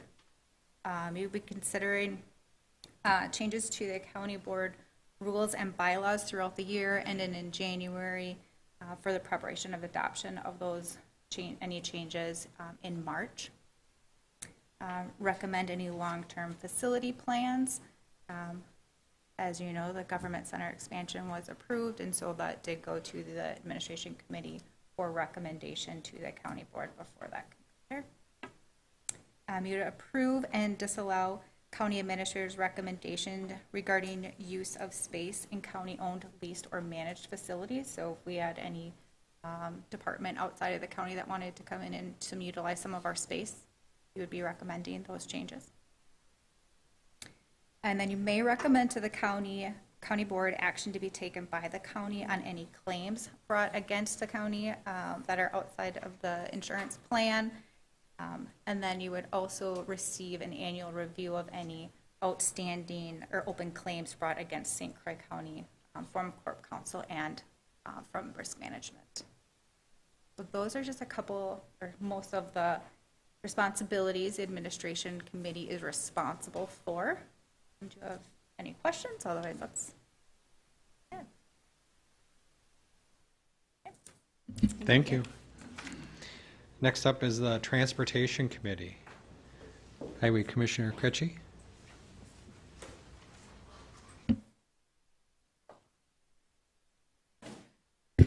I couldn't let it pass. I heard earlier that it was said that some engineers have prickly personalities, and I just want to share why that is. Not all of them are civil. Little civil engineer. Mr. Chair, may I address that? May I address that, Mr. Chair? Supervisor Hanson? I can't let that pass without saying that. May I please? A prickly engineer is one that'll look at his shoes when he's speaking, and a personable one is that'll look at the other person's shoes when he's speaking.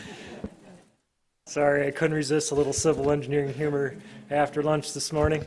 Welcome all of you. It'll be nice to get to know all of you over the next couple years. I hope you find me the opposite of prickly. In fact, I'd like to welcome all of you to, welcome to come to our facility. We're always proud to show off what we do here in St. Croix. To give you a little background, there's over 4,000 lane miles in this county if you add up the state, county, and local mileage. So it's a big job, and it's a big job as policymakers to set policy on those highways and what leads us. You'll see on the presentation, which could we share that?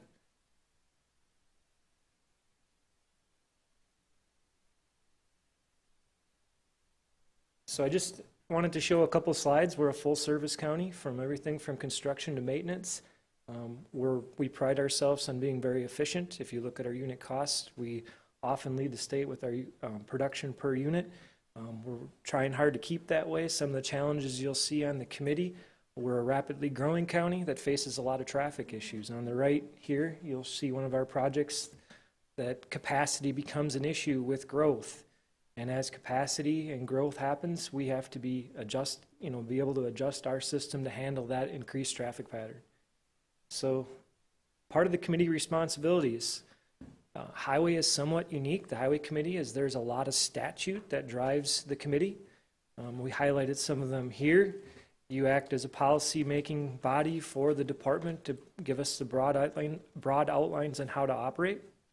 Some of the more common things you'll see, and you'll see some uncommon stuff in highway as well, but some of the common stuff are our UTV, ATV route applications, which are considered annually.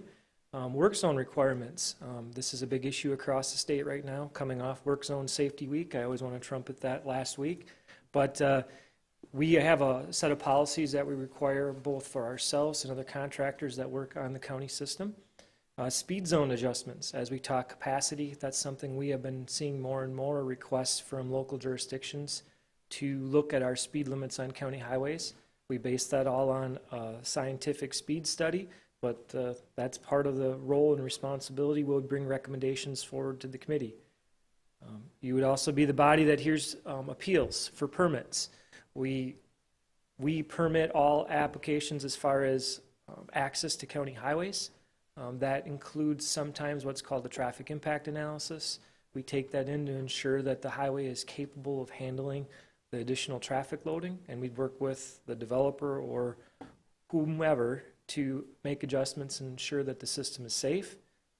And then further, some of the adopted highway policies as far as infrastructure asset goals, some of the things on how we operate as a department, some of our life cycle goals that we have for our highway system are some of our bigger picture items. As this committee, you are also involved with some other local committees. The traffic safety is a statutorily required committee in the county. You have representation from the committee on the traffic safety committee, as well as state patrol, local law enforcement, and some other municipalities. The Gateway Coalition, I include that on there because it's part of what it is. That's an older study and coalition group that really helped define the I-94 corridor, as well as the St. Croix River crossing, the new bridge near Stillwater. That group really set the groundwork for that. It's not as active anymore, but some of the newer groups are the Chippewa St. Croix Rail Coalition. So we're an active member as St. Croix. When I say active, we're participating as far as some very, very preliminary investigations into rail service from Eau Claire to Minneapolis. If you look on the bottom right here, that's a Wisconsin Department of Transportation map in which it depicts service. You'll see the purple line is a dedicated service from, it's part of what they call the Chicago to Minneapolis system. And then the green are future or prospective routes that the Wisconsin Department of Transportation is considering as part of rail service. And then the Transit Commission also falls as the Transportation Committee is the parent committee for the Transit Commission. It was a relatively newly formed commission looking at transit issues throughout the county. There's actually a study out that I could gladly share if those of you would have interest on it. That's kind of the length, the nuts and bolts. There's a lot of technical detail I could get into, but I could really nerd out on you guys, but I'll spare you that. So if you have any questions, I just hope and welcome you guys an opportunity to come to the department, and I'll make time to meet with everybody if possible. Supervisor Fiedler. If it's appropriate to make a quick comment, Mr. Chairman, I know our commissioner here was just elected to state office in his organization. I think he's now the secretary of that state organization. And I think you just met with the state secretary of transportation, got an insider briefing on highways. And I know we have an inside lane because you're on that body and know the secretary very well. So we're so lucky to have you, Robbie. Thank you. Thank you. Yep, it's part of the Wisconsin County Highway Association. And right now is a very fluid time in transportation with the new federal transportation bill out there. And I'll promise you, the county board, we're doing our best to bring every federal dollar we can into St. Croix County. Thank you. All right, thank you. Next up, we'll have the Health and Human Services Board, and we're going to have HHS Director Bob Rohrt and Veteran Services Director Phil Landgraf present. Good morning, and welcome to new board members, and welcome to those of you returning. It's good to see you. My name is Bob Rohrt. I'm the Director of Health and Human Services, and by way of a quick introduction, I've been with St. Croix County since June of 2020. Previous to that, I was at Hennepin County. I've spent about 30 years in the area of human service work with a background primarily in behavioral health, but my interest with the department is in looking at ways in which we can design systems of care for some of the most vulnerable and disenfranchised folks in our communities. So my interest is in always, and my professional enthusiasm is around how to lift up folks that often don't have a voice in our community.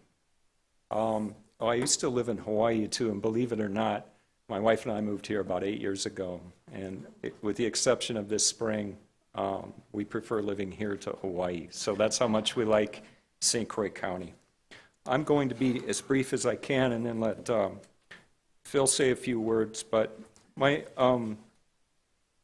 interest this morning was in reviewing some of the responsibilities that the HHS board typically responds to, and I was going to give some examples of that.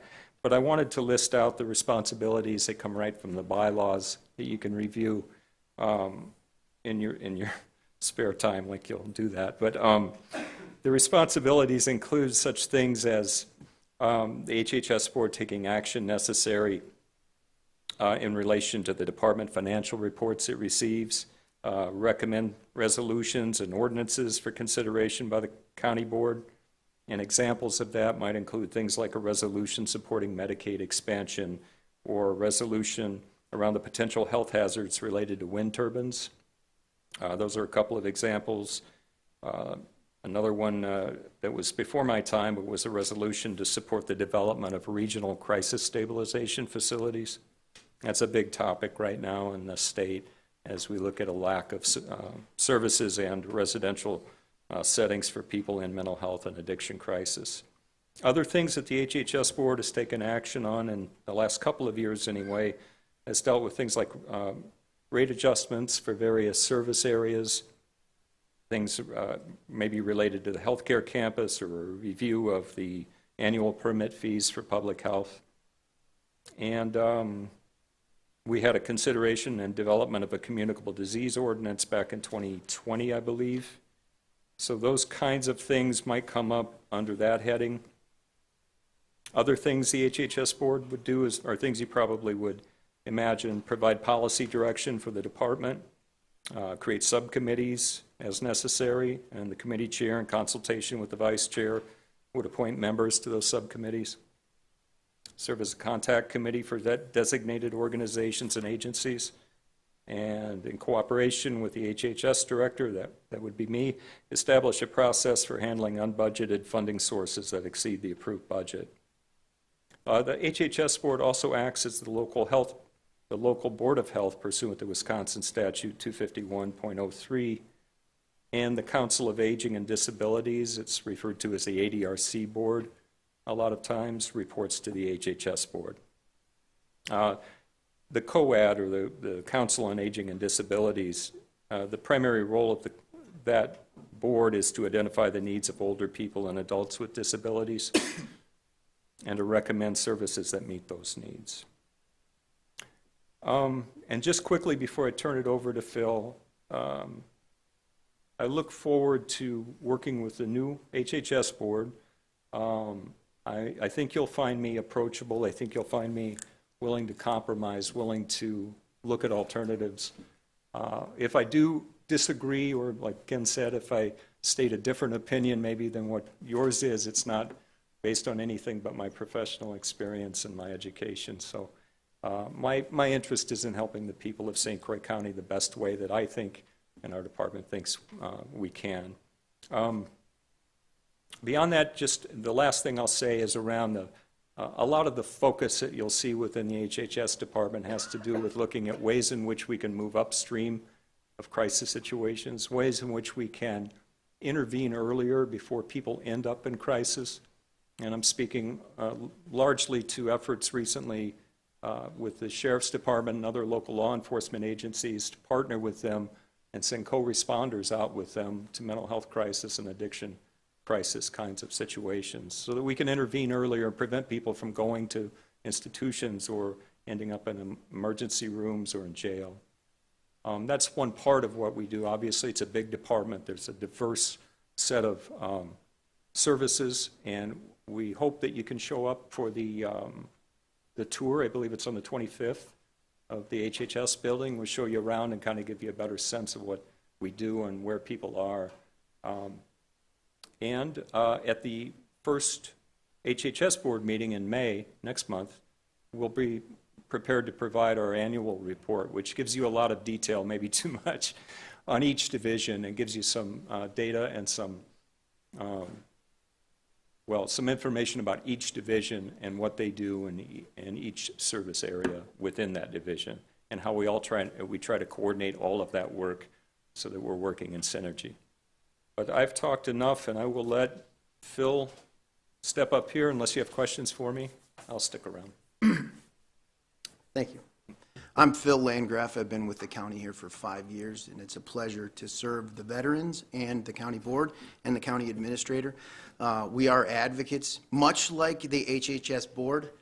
The Veteran Service Office is kind of in the background, kind of very quiet. Don't try to get out in front of anything, but just don't think that we're not busy. We have over 5,000 veterans in St. Croix County, and that is not including the family members. Our job is basically to advocate for them.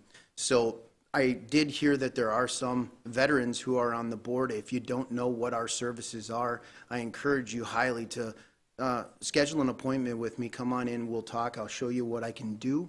And I would love the opportunity to kind of give you a back room idea of the things that we can do for the veterans in St. Croix County. I also encourage you as well, if any of your constituents are veterans and they don't know of our office, please give them to us. But again, I try to stay out of the HHS board as best as possible, let Bob and everybody do that, but when something is very urgent and pressing, that's when you'll hear from me, so. And Phil, what branch of service were you in? I was in the Marine Corps, Ken. All right. Hello! Hoorah! Love it. That's the reaction I was expecting. Semper Fidelis. So.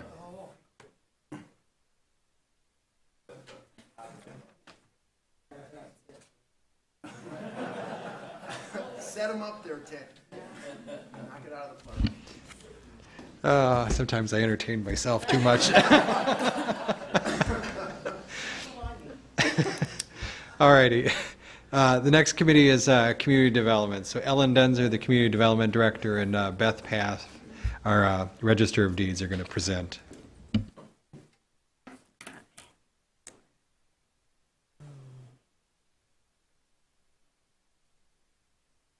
Sorry.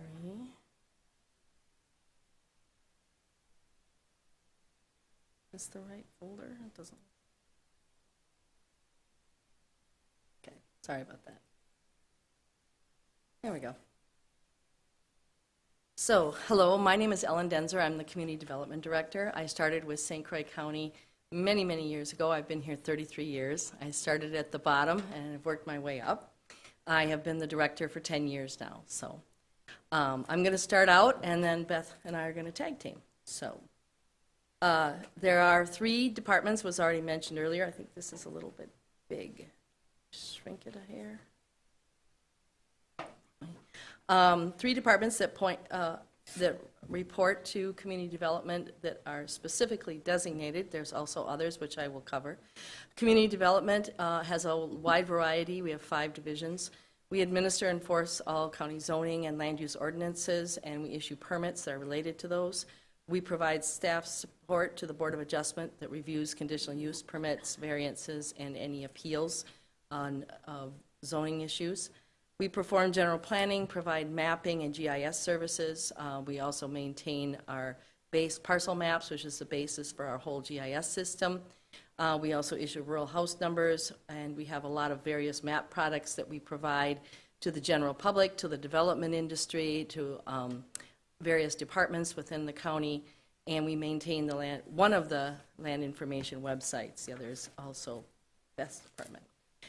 We maintain the county-wide list of ownership for recorded property, which is sort of the in-between step between the treasurer's office, who sends out your tax bills, and the Register of Deeds that makes sure your property is recorded and properly transferred. And we work with all the local assessors to issue assessment rolls and notices of assessment. We also provide technical assistance for farmland preservation, non-point priority watersheds, and other conservation programs. We manage the county recycling program and also any special waste collection events. We also have an environmental education program. All of that is out of one of our divisions. And lastly, we maintain and operate and develop, when opportunity presents, our county parks and trails system.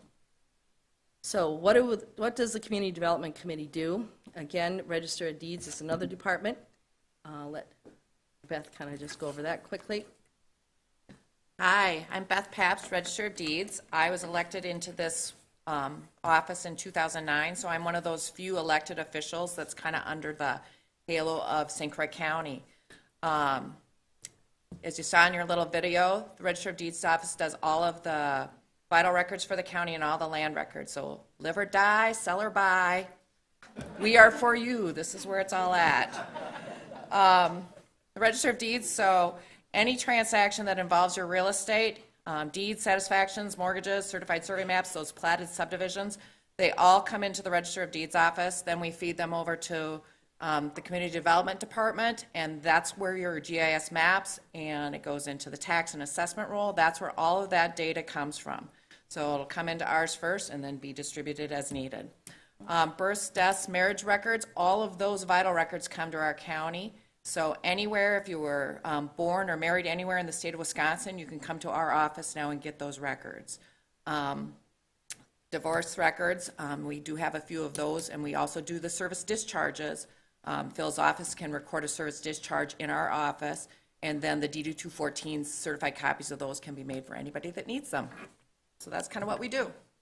So the last department that officially reports is University of Wisconsin Extension Madison. That's their official title. Extension connects people and various agents. They don't call them agents anymore. They call them educators regarding the areas of agriculture, horticulture, health and well-being, community resource development, youth development, mostly 4-H, but not only, and the Wisconsin Foodwise program. They provide outreach and education on all those different topics. They go to everywhere. They go to schools, they go to various groups, they reach out to people, especially working in conjunction very closely with our Health and Human Services Department, and they also work with the Sheriff's Department because they reach out and work with people in the jail. So they're very extensive. The director was not able to be here today, but she has some additional information in our PowerPoint we'll share with you. So what are our meetings like? Historically, Community Development Committee meets the third Thursday of the month, 5 p.m., which is when most committees meet. Reason for the third Thursday for us is because we have a lot of things that go out to the local towns related to zoning and also land divisions. And so that gives all those communities a chance to put things on their Plan Commission agendas and their regular town board agendas, and then get comments or recommendations back to us prior to our board making a decision or forwarding things on to the County Board of Supervisors, which most things do go on to the County Board of Supervisors.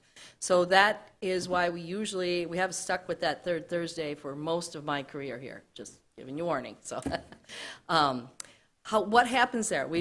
I did some research for the last couple of years, and we probably were down a little bit due to COVID, but we had about 8 public hearings per year, 6 plan ordinance amendments of one kind or another, 10 resolutions, 9 other voting items of various types, and about 30 information discussion items, which were mostly program updates of one sort or another on our workload that we provided to the board, the committee.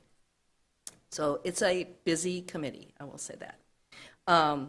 Official responsibilities include changes to plans, farmland preservation, outdoor recreation, land and water resource management plan, county comprehensive plan, which was already mentioned, solid waste recycling plan, changes to, as amendments to all of our land use and development code of ordinances and our parks ordinances. All the other county ordinances go through other committees. Our zoning map amendments also go through this committee. All of those things have to come to the county board. As it says here, they review and recommend. They do not make any decisions. There's only one area where they make direct decisions. They also, any town that has its own zoning, which we have 4 in St. Croix County, the town of Hudson, the town of Troy, the town of Forest, and the town of St. Joe. Any changes to their maps or their text for their zoning has to come to this committee and be approved by the county board per state statute. Resolutions in support of many things we do. We have grant applications, many that we do annually, such as snowmobile. Also many that we do in attempts to bring in extra funding to St. Croix County. I think I added it up, and I believe we usually have in our department, I don't know about all the others, but we have about 15 grants every year, sometimes more, sometimes less, but usually about 15. Also, resolutions, recommendations regarding county policies that affect our departments. Beth has brought a few forward. We bring a few, but not too many. I think my last was 2013, so that's why Ellen gets to do most of the talking, because I don't come see you very often. Yeah, I don't that's have much true. to do. Yeah, we kind of dominate the agenda, unfortunately. But so more responsibilities. Officially, this committee acts as the County Land Conservation Committee required by Wisconsin Statute 92.06. They also act as the official county zoning agency required by Wisconsin Statute 59.69, parent 2, and the Agriculture and Extension Education Committee, which is also required by statute.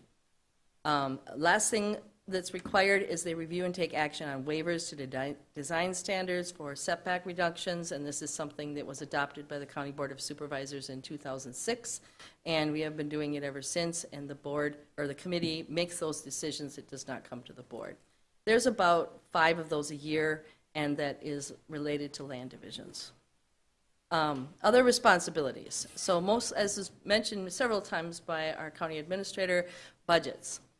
This is where there are a few more, you'll notice. In addition to Community Development, Register of Deeds, and UW Extension, There's also the Fair Board budget comes before this committee, and the St. Croix Economic Development Corporation budget comes before this committee.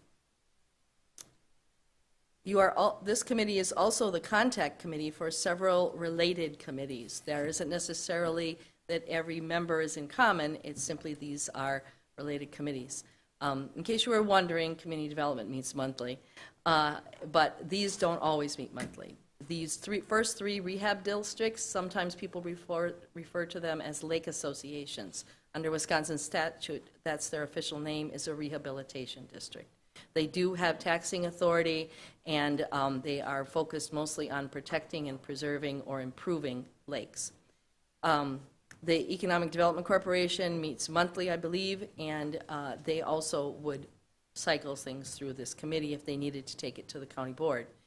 West Central Wisconsin Regional Planning Commission, which we do pay funds every year to be members of that, and they provide services for various communities throughout the county, including the revolving loan fund, and they meet, there are 2 members usually of the county board that are on that committee, and that group meets every other month.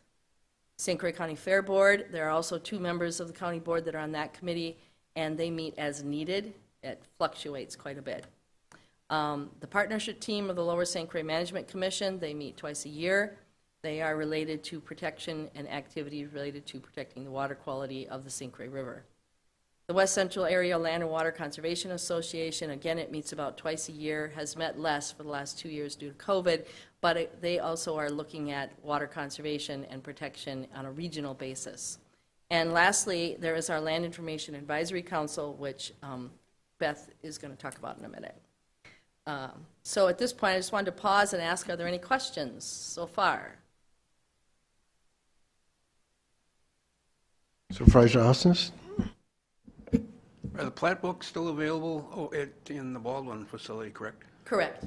For folks that might be interested in those. Plat books are used as a fundraiser by the Extension Office, and they are sold out of the Extension Office in Baldwin. They do talk about stopping creating those, because most of the data that's on them, you know, it's a stationary piece of data, you know, one day in time as they're building that book. All of that data is on the website for St. Croix County on our GIS website in a more live basis. But a lot of people do like that as a, you know, reference to finding a section, town, and range, or which municipalities, you know, which areas are in certain townships, things like that. They did talk about stopping doing those, but they keep making them, so. All right. So Register of Deeds office, as I said, I was elected in 2009, but I've actually been in this courthouse when they built it, came up from downtown, so I've been here about 30 years now, all in the Register of Deeds office except for, except for about 2 years over in the real property office in community development, where I learned a lot more about the mapping and how the data all pieces itself together. So Register of Deeds office, we are under the community development committee because we are a function of the community. Everything that comes into our office affects the community and the community members. So that's kind of how community development became our parent committee. The things that you do for this office, again, are those few resolutions that come through. Land Information Advisory Committee. So every document, every real estate document that this county records, a certain amount of that money goes into the state for land record information. And then if we have a land information council within a land information department, we have to have a land information council so that we can keep, I think it's like $8 of every one of those transactions. And then that money goes to pay for software, the GIS mapping, things like that. And as the Land Information Council, one of the required members is Register of Deeds, several people in the community development, but one is also a county board member. So usually our county board member is somebody that sits on that community development department and is more familiar with the tasks that happen within that. Again, the occasional resolutions that you do for Register of Deeds office are, the last one in 2013 was so that if the sheriff's department or child support or somebody needed a vital record, a record that we normally have to charge for, we could provide those searches and those records for free. We're not going to charge another department and then have the funds just transfer from one area to the next. Cutoff time, we have a cutoff time that you guys established of 4 o'clock. So any documents that come in, we can process them that same day. The other one that I can think of that you guys have done for us in the past is parcel identification numbers on all documents. And what the significance of that is it really ties all of that data together. The data that's in our office, we all have tax parcel numbers on your tax statements, all of those GIS mapping pieces on our map system, they're all tied together by that one parcel number. So if we have the numbers on the documents, it's easier to get all that data connected. So that's how your Register of Deeds operates for your department. So this information was provided by Kristen Bruder, the Area Extension Director. I've got a couple slides here. And basically, she explains a little bit more about their mission and how they deliver services, and that the role of the county board is to help their mission, which is to identify any community needs, to help encourage collaboration, and participate at the time that they might be rolling out plans or strategies. Kristen goes on to identify that basically they've been around a long time. Every year this is done as a contract with the county. The extension is paid for partially by county and partially by the federal government. And then that is the amount of services, the number of educators, that kind of thing is all worked out as part of the budget. And then the contract is signed annually. Let's see, I think those are the highlights. Again, mentioning that you can inform and help create programming as a result of this shared responsibility. And again, another little bit more about our committee, kind of a little bit of repetition there, but basically there's a key role in helping them decide some staffing issues by paying for a portion of that, and also the direction. For instance, they have had educators that can go a wide variety of different directions. The resource educator, for instance, can be working mostly on natural resources, can be working on business resources, small business funding, economic development. That particular position has shifted many times over my tenure with St. Croix County into different areas. So that's a good example of how this board can provide some direction. So with that, I just have a couple quick things. Over here on the table over there, we have a copy of our latest brochure, 1 Pass, 10 Parks. Encourage any of you to like a little more information about our county park system, please pick one up. And we also have one of the few tourism documents that we do that talks about area resources throughout the county, and we are actually due to reprint these this coming year. We're using the last of them up, so please take one, because they're getting a little outdated. Lastly, just another information announcement type thing, helping you. We have announcements about one of our many programs in community development is our groundwater quality protection and improvement program, and which is a high priority with the county board in the strategic plan, and has been for the last few years.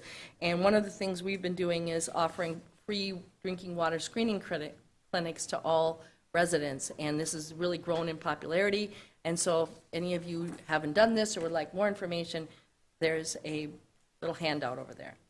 And lastly, I would just ask if there's any questions, and say that if anyone would like a copy of today's presentation, I have extras. I'll be happy to hand them out. Any questions for Beth or I? And just also note that all the photos in this PowerPoint were from Glen Hills County Park and taken by one of our park staff, Michelle Gordon. Thank you very much. Thank you, Alan. Thank you, Beth. Thank you. So our medical examiner, Patty Schochner, was running just a little bit late, and we were running a little bit early, a little bit of both maybe. So she was going to present as part of the Public Protection and Judiciary Committee. So Patty, what did you have prepared for us? Short and sweet, but it's appropriate that I'm the last one on the list because the medical examiner's office is the last stop. So we're in the right spot right now. So the Public Protection and Judiciary Committee serves multiple departments here in the county, from the sheriff, the medical examiner, clerk of courts, circuit courts, justice services, child supports, victim witnesses, the district attorney's office, jail, and probate. All of our departments are connected. We serve our clients here in St. Croix County. Every month, the department meets with the PPJ committee, and we all update them on what's going on in our departments, whether it's staffing, data, or just the organization itself. For example, in regards to medical examiner's office, we operate under the guidance of Wisconsin Statute 979. So in recapping the stuff that's going on in the medical examiner's office, what are some of the information that you would hear? For example, here's the trends that are going on in St. Croix County right now. 99% of our suicides in the past 4 years have been men. Suicides among senior citizens have increased from 36.2 years of age in 2017 to 59 years of age in 2022. Accidental deaths among senior citizens is the #1 reason for and cause of accidental deaths here in St. Croix County. And alcohol-related deaths in St. Croix County are the #1 cause in senior citizens with positional asphyxia. Those are the type of things that we talk about in the PPJ committee when in regards to the medical examiner's office. Hospice registrations, we currently have 156 people actively dying in St. Croix County that are registered with us. Our department capacity continues to increase. We are already on pace with a 20% increase over last year. We should hit 900 cases this year. Putting that into perspective, in 2017 we had 583 cases. So we anticipate that this growth will continue for the next decade, which then impacts our capacity. Autopsies are our biggest expenditure. The medical next to payroll. About 7 years ago, we started to have a conversation about digital imaging because most of our autopsies are to rule out trauma, and without digital imaging, you can't do that, so you have to do an autopsy. When you think about that, there's no access to autopsies here in western Wisconsin, so we have to send them to Minnesota. Each one costs $1,400 to do the actual procedure, $500 to have it certified, plus labs, plus everything else that goes with that and all the resources that are engaged with that. So we started talking about 7 years ago about bringing digital to St. Croix County. At the time, the only unit that was available was called the Lodox. It was a $500,000 expenditure. It was a one-dimensional CT scan, but it was something that we knew as we move into the future that we had to look for. Public Protection, with all their support, asked for multiple pieces of evidence and budget numbers to justify this here, along with collaborating with outside partners. Last year, things changed really quickly. We were able to find a new kind of technology, which is the refurbished CAT scan machine, which was $198,000. It's a 16-slide 3D medical-grade CAT scan machine. So Public Protection really advocated for this here technology, and with that, we have been able to partner with and collaborate with other counties, with healthcare systems, and hopefully, we'll have this up and running by the end of the year. But in the long run, not only will this save money for our taxpayers, it also is a way to start bringing regionalization, and other counties are looking to do their autopsies here instead of sending all of our autopsies to Minnesota, which means the revenues would stay here. So this is, without really the support of Public Protection, we wouldn't be in this space right now. And I can tell you, St. Croix County will be the first one in the state of Wisconsin to have this technology. So everyone's going to be looking towards us. So kind of to wrap it up, we're working on a business model now, and then really it's about going to all of our agencies, going to Public Protection, sharing the information, sharing the data, and then giving our committee members all the information they need to share with the rest of the board to make sure that safety is the top priority in St. Croix County. I look forward to showing you our facility next week. It's very excited. I get excited about talking about morgues. A lot of people don't, but it's what floats my boat. So I hope to see you all there. Any questions? I'm dying to see it. Oh, we'll probably get along just fine. Thank you. Thank you. All right, I got competition now. All right, so the next item on the agenda, Chair, is the review of technical documents by IT, HR, and County Clerk. So this is going to be less video production quality because it's going to be more interactive. So we're going to start off with IT.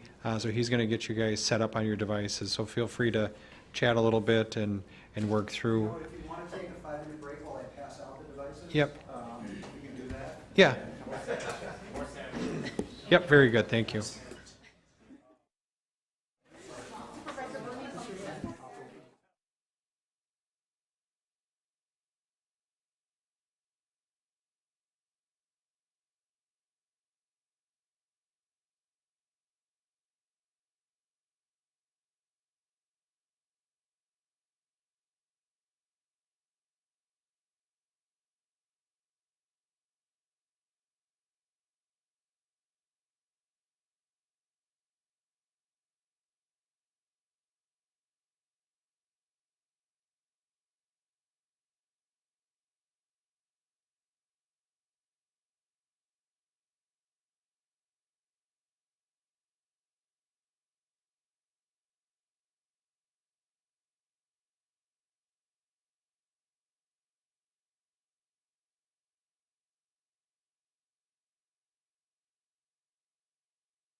John, are you ready? I am ready. You ready? I am ready. Okay.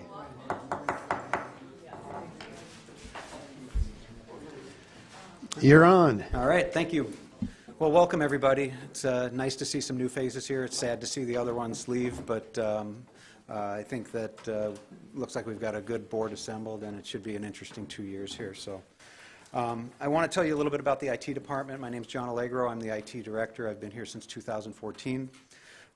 We're responsible for providing technology services, devices, and solutions that enable the St. Croix County staff to meet the needs of the people that they serve. We are also responsible for ensuring the security of the county network, and we take that pretty seriously. So you'll notice that there's we have some systems in place to help keep your accounts secure, and we'd appreciate if you guys went through and enrolled in those programs as you see them pop up for you. So I really appreciate your continued support, and we're going to get started right away with logging into these new devices. Now, we're doing everything a little different than we have in the past, so everybody here is going to be going through the same kind of orientation. We went to a smaller format of a device. It's called a Surface Mini. It's a little bit smaller. We piloted it with a couple people on the past board, and it got good reception because it was smaller and lighter and seemed to have a little better battery life, maybe. One of the first things we want to do is you've got a bundle of papers in front of you that looks like this with a signing sheet on top. There's actually 2 copies of that signing sheet. You can keep one because it's got your email address on it, so that'll help you remember your email address. But if I could get you to review the acceptable use agreement, which is the back side of that, there's 3 or 4 pages there of policies that are part of the handbook. I think HR would probably go over that with you. And then go ahead and sign off on that and get that back to either myself by the end of the day or Cindy at some point. We'll collect those up and get them over to HR. After that, you should have a sheet in your pile there that says County Board Surface Orientation. And that has got a little tour of the buttons on the Surface that if you're not familiar with a Microsoft Surface, that you'll need to know where the power button is, where the volume is. The USB-C port is on the side. There's a headphone jack, a kickstand on the back to help it stand up straight for you, and the power button and volume controller up on the top there. Right now your Surface might be sleeping. If it is sleeping, you hit the power button on the top left corner and that'll wake it up for you. When you get to a screen that might have a clock on it or a background, everybody here is going to log in as county board or the initial CB there, and everybody's going to have a PIN. Right now, all the PINs are all the same for everybody. So the PIN to log in is 1284.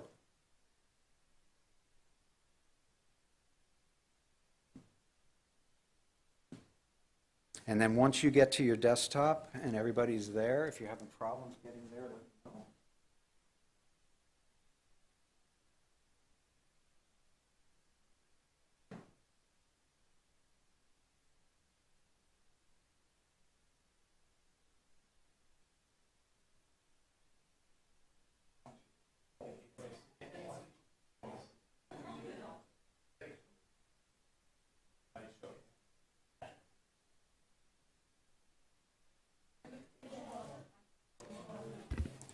During this part of the meeting also, we're going to do the HR sign-up for the 8 new supervisors that we have. So they're in the room right next door. HR is going to take your personal information. We'll do it off camera in the room next door so that you're not providing your social security number and stuff anywhere where it may be recorded.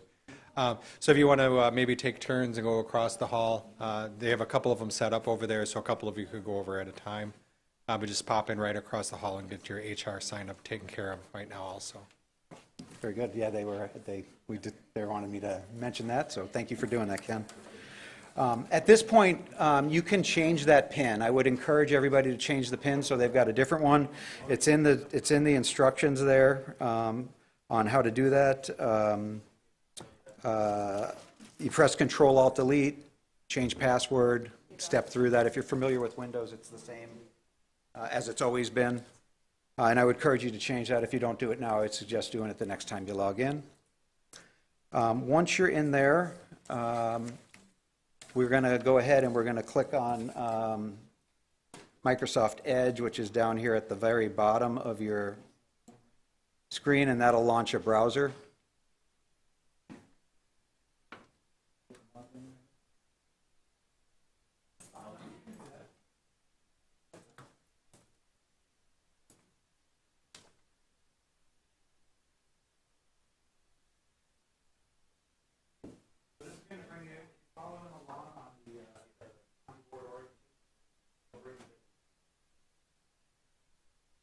Your login name is your email address, which is your first name dot last name at sccwi.gov. The new people, I gave that to you on a little slip with temporary password.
The pin is forever now, Dan, so that you don't have to bring your device in.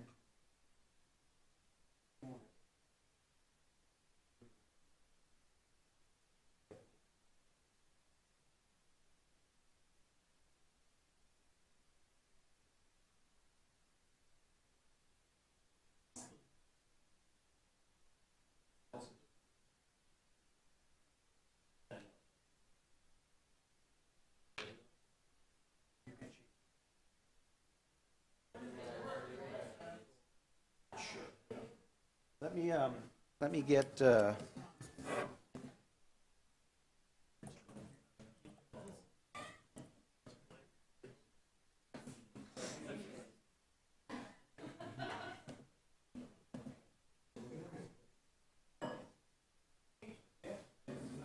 right.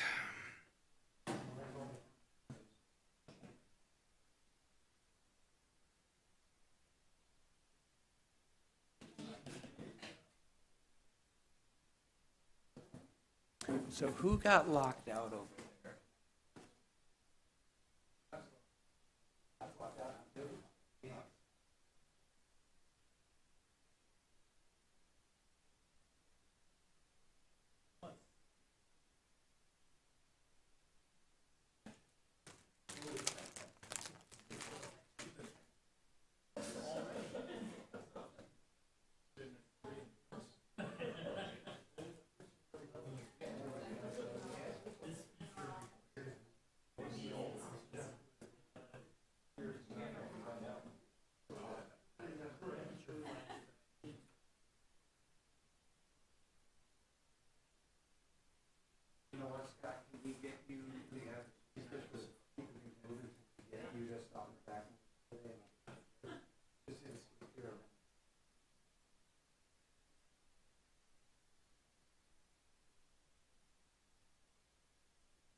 probably use the admin. I'll double check just to make sure that it's available. Okay.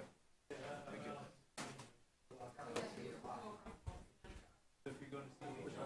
We're finished, see? There you go.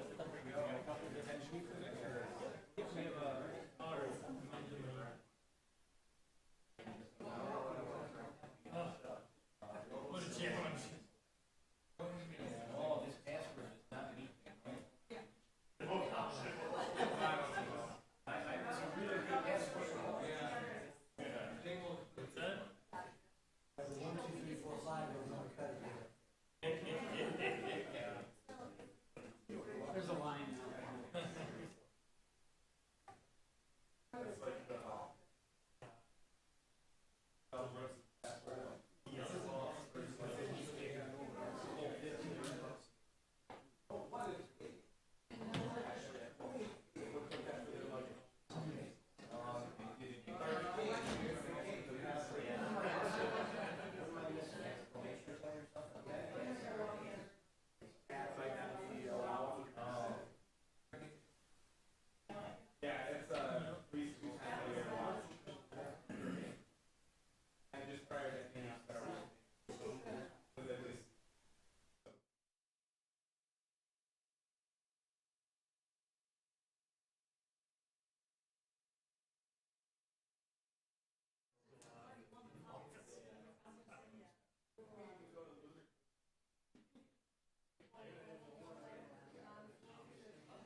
Yeah, I spent about 4 hours, 5 hours looking at it.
Okay, after a nice long break, we're ready to resume our wonderful, exciting activities here this afternoon.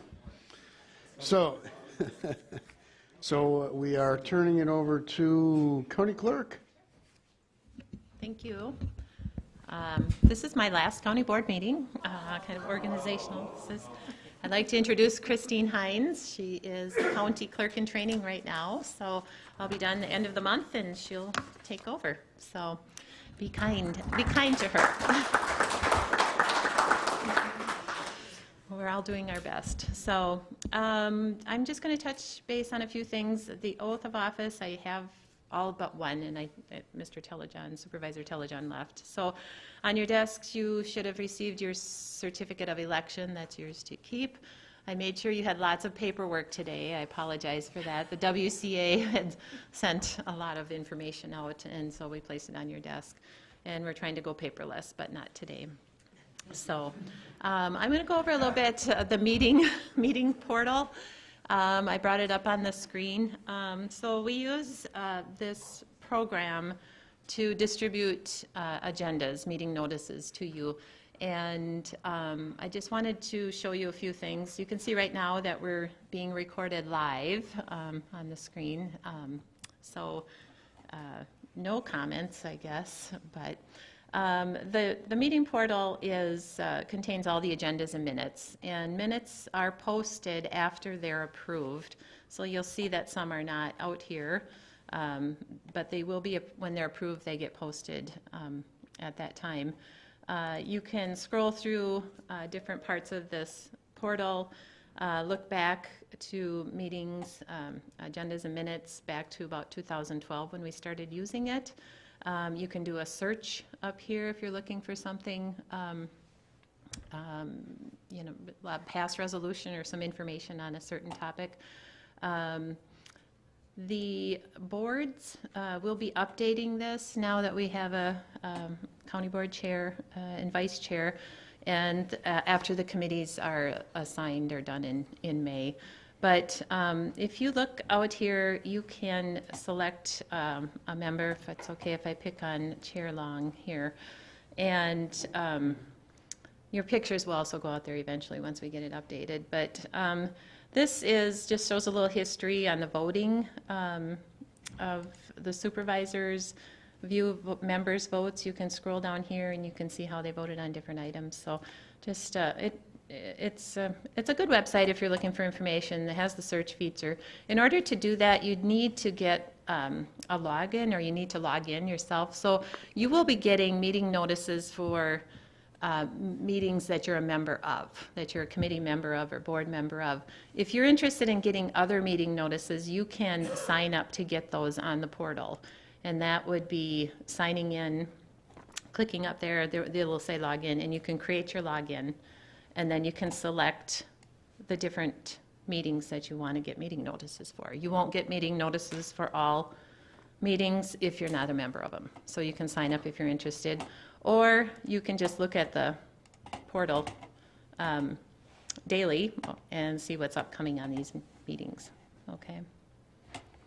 So that's the meeting portal. I just wanted to go over that a little bit for you. Let me see what else I have. So we will have, the county clerk provides, county clerk's office gets all meeting notices and we distribute to the media. So they're publicly noticed properly. The county clerk's office prepares the county board agendas and the committee of the whole agendas. We have meeting organizers for all other groups. Specific to Health and Human Services, it's Colleen Linder who works in Health and Human Services with Bob Roart. So we have several meeting organizers that prepare agendas and minutes for the committees. Per diem, you are entitled to per diem. First meeting of the day is $75. Each additional meeting in that same day is $25. And the person chairing the meeting receives an additional $25 for chairing the meeting. Mileage is also the current IRS rate, so you're entitled to mileage. The county board chair, per the rules and bylaws, the county board chair and the vice chair receive a monthly stipend for all the extra duties that they have. The chair gets a $750 a month stipend and the vice chair $300. You should, at your meetings, get sign-in sheets. So you signed in today, and that's showing your attendance at the meetings, and that's what we enter into for your per diem payments. Committee meetings, there'll be a little bit different form that you will have circulated, and I can't find it here. Anyway, it's a committee form that you sign in. On the bottom of that form, if you're appointed to a committee that may not have a sign-in sheet, they're an outside group, and I'm going to use Fair Board as an example, there's a bottom portion that you can fill in to sign in that you attended and get your mileage and per diem off of that. So, and that will be done after, in the May meeting, the appointments, I believe, will be finalized. So, let me look here. The payment is by direct deposit, which I'm assuming maybe you just went through that with Human Resources, and it's the second payroll of the month, I believe. Most of the meetings, I would say the standing committee meetings that take place here are video recorded live, so you can see on the screen that we're live right now. And that includes all the standing committees, and Board of Adjustment, CJCC is also streamed. Transportation meets in Baldwin, they do record it and then upload the video, so it's not streamed live. We do track absentees per the rules and bylaws, so excused or unexcused absences. If you're going to not be able to attend a meeting, you should either contact the board chair, the county clerk, or the chair of your committee, just to let them know that you won't be there. So, microphones, just wanted to review this a little bit, and because we're being recorded, you have to have your microphone on in order to be heard after you've been, the county board chair recognizes you. So, we do have this voting system, which we briefly went through. I don't think it's too difficult to work, but when you come in, you know, we had you do to check in, the roll call, and then we put the motions in, and then the vote come across. So this little device up here is sensing this. It's hanging over here, the remote. So if you're having a hard time, it's directed here, not that way. Oh, what's that? I did hand out, or you should have received contact information. We need a few more, I think, in order to put that information on the website and in the county directory. You're letting us know what we can publish on the website and in the directory. Your contact information and your county email addresses will be out there as well. Email accounts, I guess that was maybe addressed by IT. Okay. Mailboxes in the county, in the mailroom and through the county clerk's office. Your badges that you receive should let you in that mailroom. You can pick up, there's mail slots for you.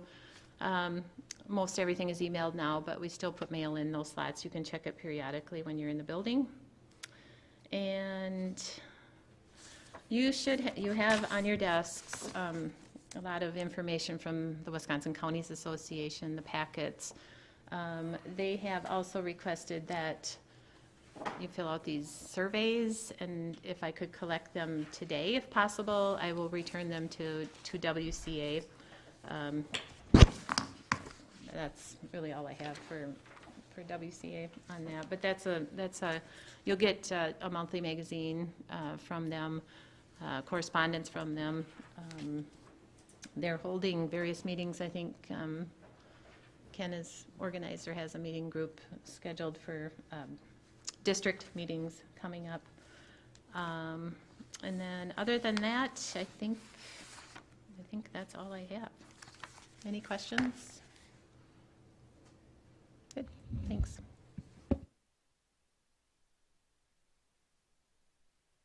Chairman Long? Yes, Supervisor Otino. Thank you very much. I have an acknowledgement.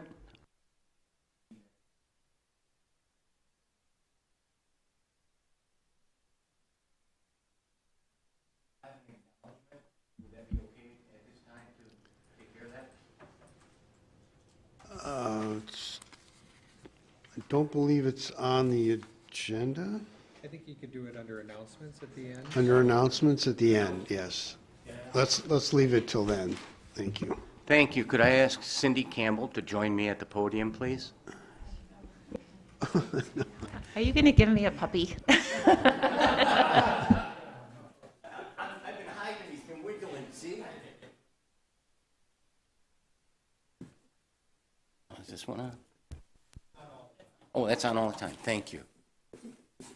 On behalf of the board of St. Croix County, we wanted to acknowledge your long-term service, and I'd like to let everybody know not to abuse our new county clerk like I did the first time. I think I called her about 100 times during my first 2 years. And Cindy's always been there with an answer and a smile, and we've got to be friends over the time, and even my therapy dog knows Cindy. Yes, so, I needed that. But we wanted to say that thank you very much, and this is kind of a taste of St. Croix County for you. Oh. And basically there are certificates for, on the north, Mallard's Restaurant and Lounge in New Richmond. Oh, thank you. In the south, the West Wind Supper Club in River Falls. In the east, the Phoenix Bar and Grill in Baldwin. And in the west, San Pedro's del Este at Barker's. And also on the far east, the Woodville Cafe in Woodville. That's wonderful. Well, thank you. Well, we hope you enjoy. Well, thank you. It's really been an honor. Thank you. This is my last meeting, and Christine's going to do a great job. I'll be here till the end of the month and helping her out and she'll know everything by May 1st. Thank you again, Thank Cindy. you. Thanks for all your service.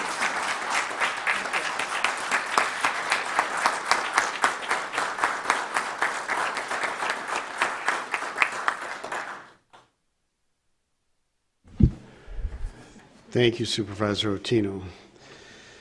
Okay, let's see. We're next, number 4. We're going to talk about strategic planning, budgeting, mandated services, and projects, and our county administrator is going to walk us through that.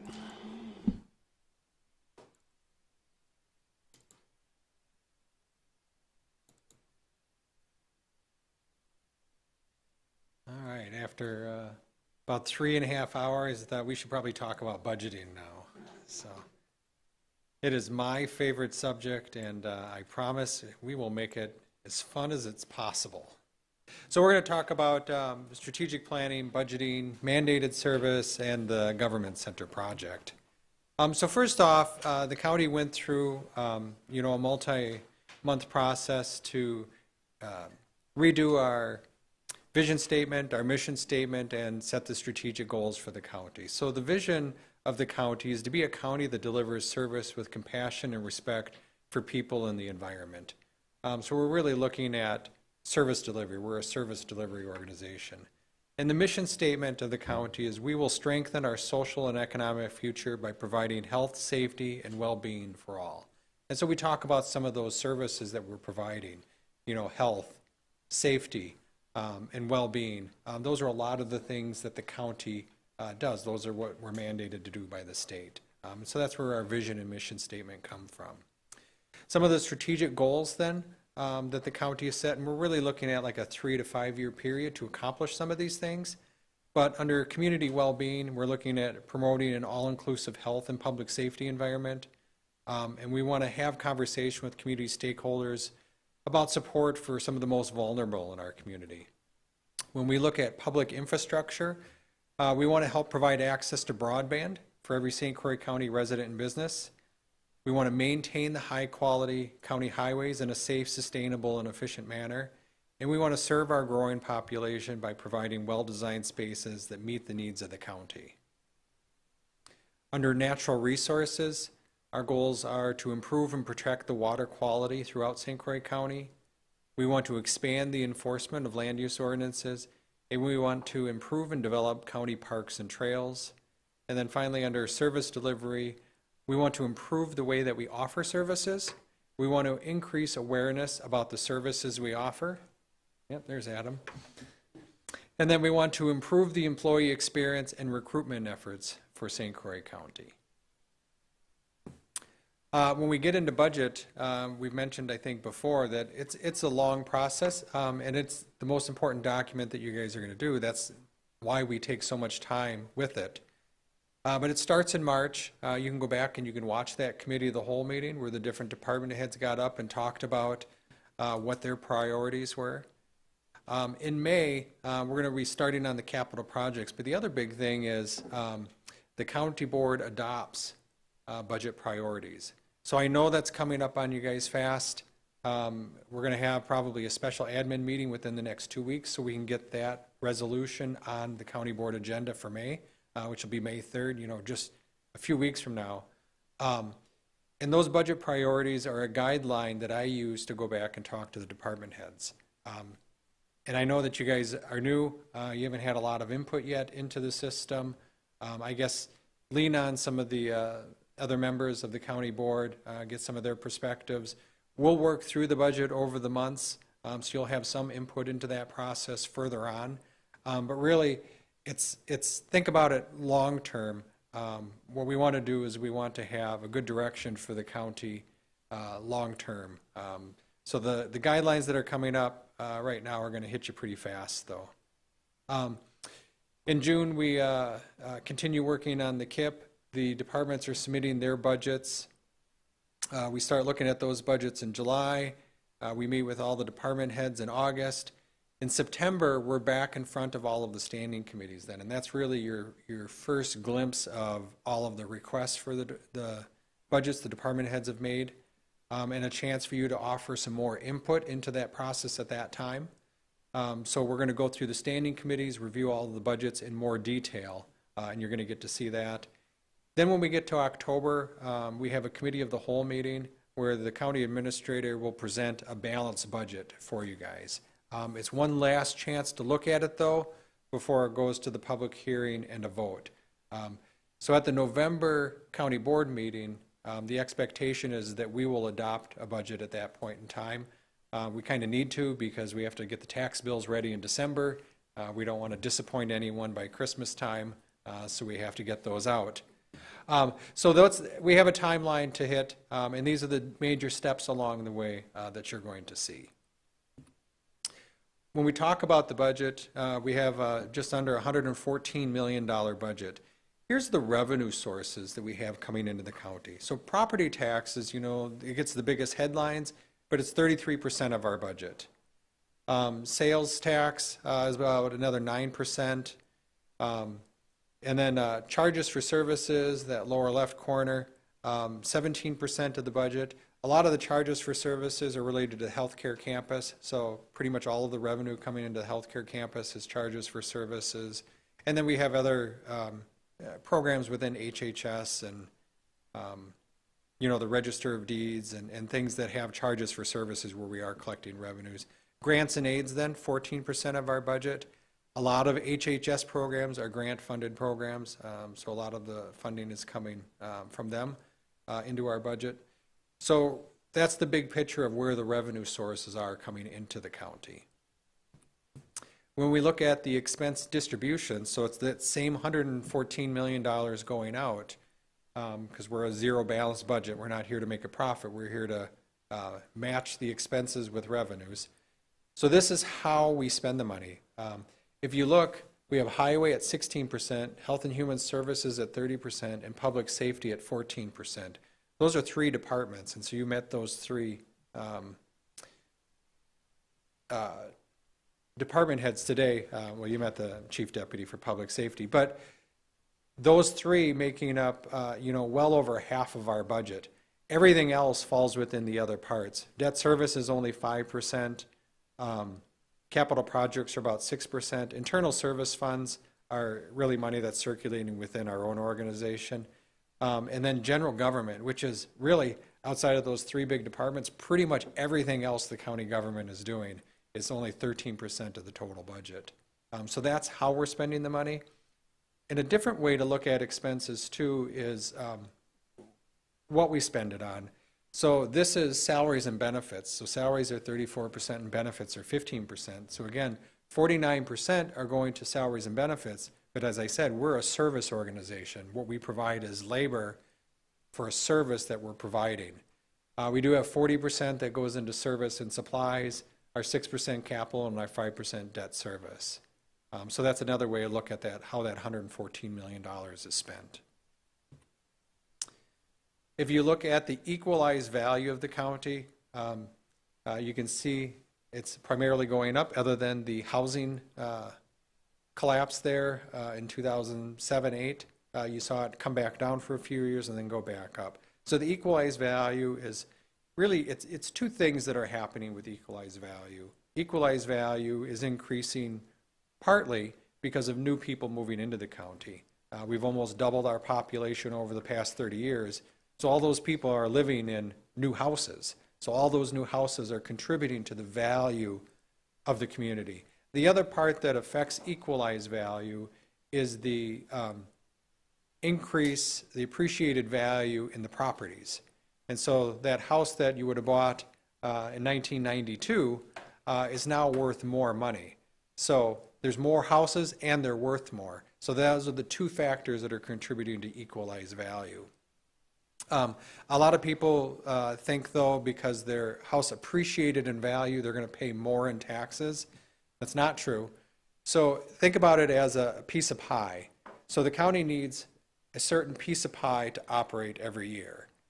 And so if the value grows, everybody's value grows, but you're still getting the same proportionate share of that cost.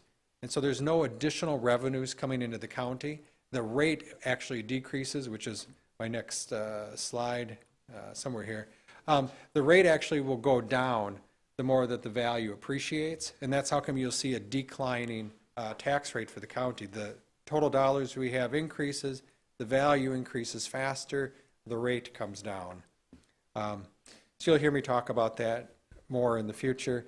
The other factor, the little chart on here, is net new construction. So this is what the county, or the state allows the county to increase the tax levy by. So net new construction is directly attributed to all those new houses coming in. And you can see that we average right around 2% over the past decade or so. And that's the amount of that property tax, that 33% of our budget. That's how much that property tax line is allowed to increase, is by that net new construction number. Population growth, I mentioned that we've doubled in size over the past 30 years. St. Croix County is the second fastest growing county in the state. This actually hasn't been updated with our 2020 census numbers yet, which are actually higher. It puts us well over 90,000 people within the county. Positions of the county, so we're a service organization. I talked about labor and benefits as being a cost driver. This is our employee population count. You can see that it's been increasing fairly dramatically from 2016 to 2022, although we've steadied out over the last couple of years here. So two of the big spikes that we've had on here, when we go from 2016 to 2017, we added 30 additional people on there. That was the healthcare campus being finished. And so we had more beds that were provided. And so we hired additional, authorized additional hires for the healthcare campus. The other increase that you can see then is between 2017 and 2020, we went from 590 to 631. So another 40 employees that were added. A lot of that, not all of it, but a lot of that had to do with a CCS program. In 2017, the state authorized a new Health and Human Services program called CCS, Comprehensive Community Services. It's 100% funded by the state. And so we maximized the funding availability from the state by increasing our footprint within that CCS authorized positions. So we added quite a few new positions to fund that program because we were getting additional revenue sources from outside. And so outside of those two big changes, you can see now that we've kind of steadied off on our authorized FTEs. And then this is the mill rate. This is the slide that I wanted to get to. The mill rate for us this past year was $3.11. So it's only 9 cents higher than our record low. This goes all the way back to 1975 when the rate was just under $4. The lowest rate that we've had over that time period was in 2007 at $3.02. So when the equalized value was coming down, the tax rate went up. And now that the equalized value is going up, the tax rate comes down. Those are almost always going to be inverse as long as you're maintaining a fairly steady, slow budget growth, which is what the county has done. So it's the two things that are contributing then to our decreasing tax rate is smart spending by the county board and increasing values and additional growth within the county. That's what's driving that rate down. When we look at 2023 for our budget, there's a couple of things that we're going to have to address. One is we have a structural deficit to address for the budget. There were some decisions made and some changes to the budget that have caused this. So we need to address those structural deficits so we make sure that we're starting with a balanced budget moving forward. So one of the sources of revenue for us is going to be net new construction, what we're authorized to increase that 33% property taxes by, and it'll be somewhere in the $600,000 to $700,000 range. That's new money that's going to be available to the county. The other thing that contributes significantly to our revenue growth is sales tax growth, and so we will have $500,000 to $750,000 in additional revenue available to us with sales tax. So you can see that those two numbers, we got about $1.5 million, but the first $800,000 is already spent with the structural deficit. So with what's left, the main expense pressures that we're going to have is health insurance premiums are continuing to increase, and health insurance is an inflationary factor that we're dealing with. It's not anything that we're doing that's causing them to increase. We're actually doing a lot to keep them down, but we will have health insurance premium increases. The other thing that'll be an increase factor is a step increase for the employees. So with inflation as high as it is, we want to make sure that we're staying competitive in the marketplace. Because if we don't, the employees are going to go somewhere else. There's a lot of job opportunities in this area, and we will lose all those employees. And that's the service delivery that we're trying to provide. So we have to have employees to stay competitive. A step increase costs on average of 2% of our budget. And then there'll be pressures for new positions to be added. You heard Chief Deputy Borgschatz talking about additional patrol deputies. It's been a long time since we've added any additional patrol deputies. But that comes with costs, so there's additional costs there. So it's a balancing act between these revenues that I can identify for you and these expenses that I know that we're going to have. We talked a little bit earlier about the county's required to do things. They're only authorized by state statute to do certain things. So we have mandated services. The state mandates what we're required to do, and they don't always provide us funding to do it. The CCS program at 100% funding, virtually unheard of. Usually the state just says, you should do this, and then go tax the local people to do it. So an example of that is the sheriff's office. We don't get any funding for the sheriff's office. That's all locally funded through property tax levy, really. There's no outside funding sources for that.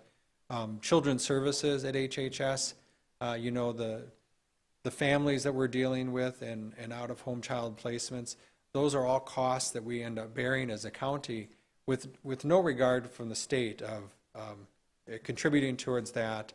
They just tell us we have to do it. And we have to find the resources to do it. So those are what mandated services are. But mandated services don't necessarily dictate the level of service delivery. So when we say that a service is mandated, you can step back and go, okay, but what level of service is required? So an example of that, and not that I'm promoting this, and good thing Phil's gone. Veteran services. So veteran services is a mandated service. We are required by the state to have a veteran services officer. But we have 3 employees that work in veteran services office. So the state doesn't tell us we have to have 3 people do it. The state says that we have to 1 person do it. So that's where a mandated service and a county decision of level of service is different.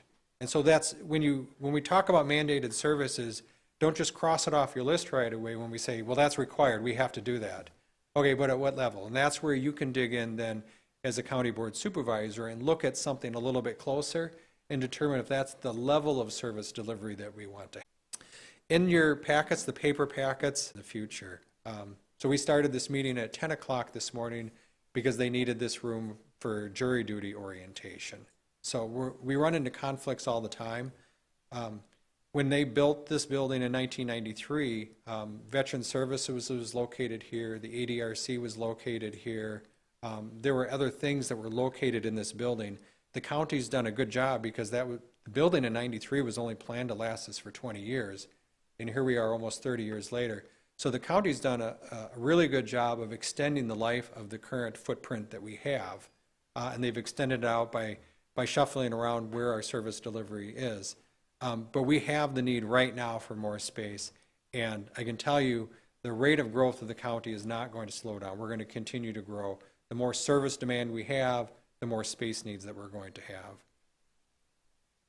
So the project is going to provide us that additional space for our growing population. And really the bottom line is the government center expansion is really designed to save the taxpayer money. And I say that even though it raises taxes for the debt service that's going to pay for it, we're doing it at a time that's most cost effective for the taxpayer. So interest rates are at historic lows. Over the past 6 months alone, mortgage rates have gone up over 2%. We locked in at a rate just under 3%. We locked in at 2.9% for the next 20 years as a fixed rate that we have. But that's a historic low rate that the county was able to borrow for. So if the county board had not done it now, and if they said, well, we want to wait 2 years or 5 years, I mean, we could have made things work, but you would have borrowed at a higher interest rate and the building cost would have been higher. And so the county board made the decision that now was the most cost-effective time for the taxpayers to do this expansion because it was inevitable that this was going to have to happen.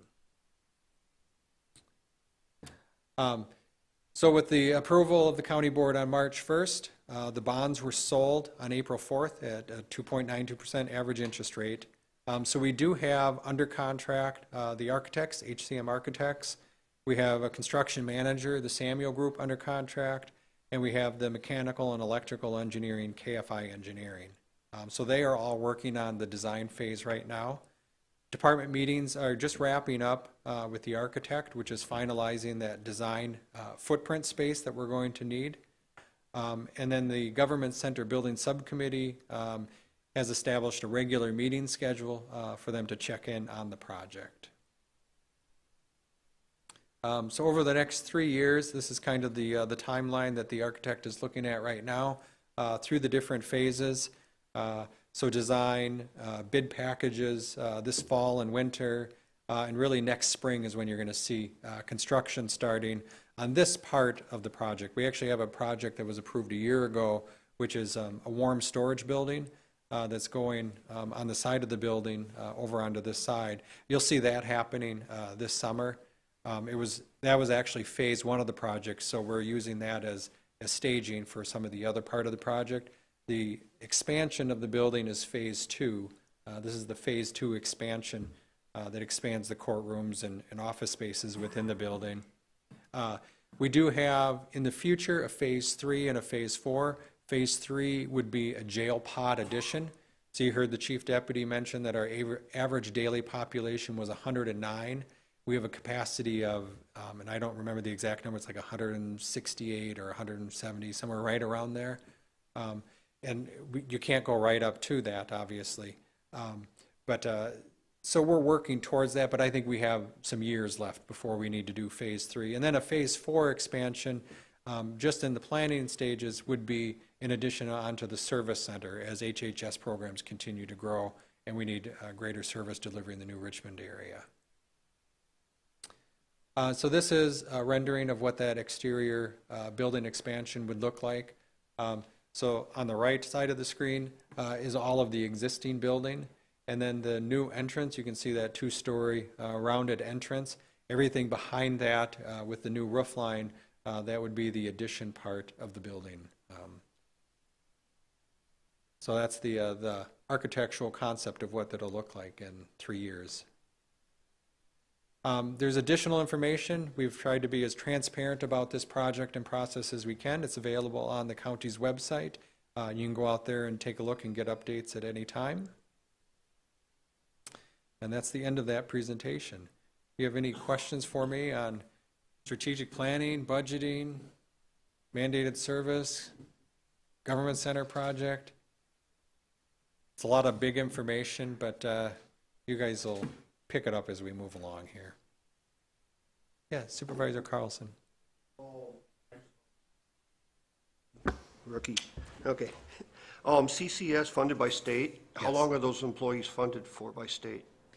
Yeah, so it's a reimbursement. So it's the services that they provide. And so we establish a staffing level that matches the service demand level. So as long as we can account for all of their time and submit those expense reports to the state, we get 100% of the cost for that service delivery back.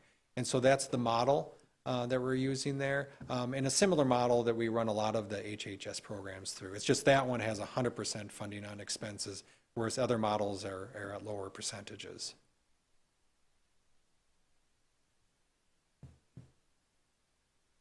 All right. Well, thank you.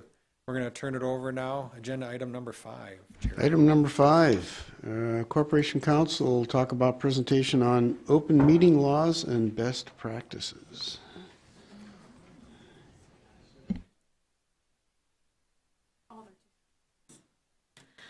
Okay, last but not least, we're going to talk about open meetings and public records law. And so these two areas are important for you all to understand, as it will prevent risks to the county and risks to yourself liability-wise. And I didn't introduce myself before, but my name is Heather Amos. I'm the Corporation Counsel. I've worked in county government for 20 years, 17 of those years in St. Croix County, approximately 3 years in Eau Claire, and then I came back to St. Croix County. I grew up here. I live in Hudson now. So I've been around a long time and have seen a lot of the changes in the government center. And so I echo Administrator Witt's presentation about the building needing to be expanded. We are running out of room. But first we're going to talk about open meetings laws. So open meetings and public records are governed by Chapter 19 of the Wisconsin statutes. And the policy of Wisconsin is that the public is entitled to the fullest and most complete information regarding the affairs of government as is compatible with the conduct of governmental business. Basically, what it means is we should be as transparent and open to the public as possible.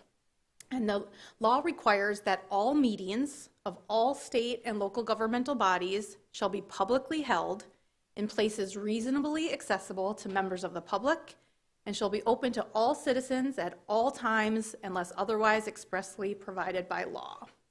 So we'll go through each of those sections of the statute separately. So when does it apply? It applies to every meeting of a governmental body, and all provisions of the statute must be liberally construed to achieve the purpose of open government. So what is a governmental body?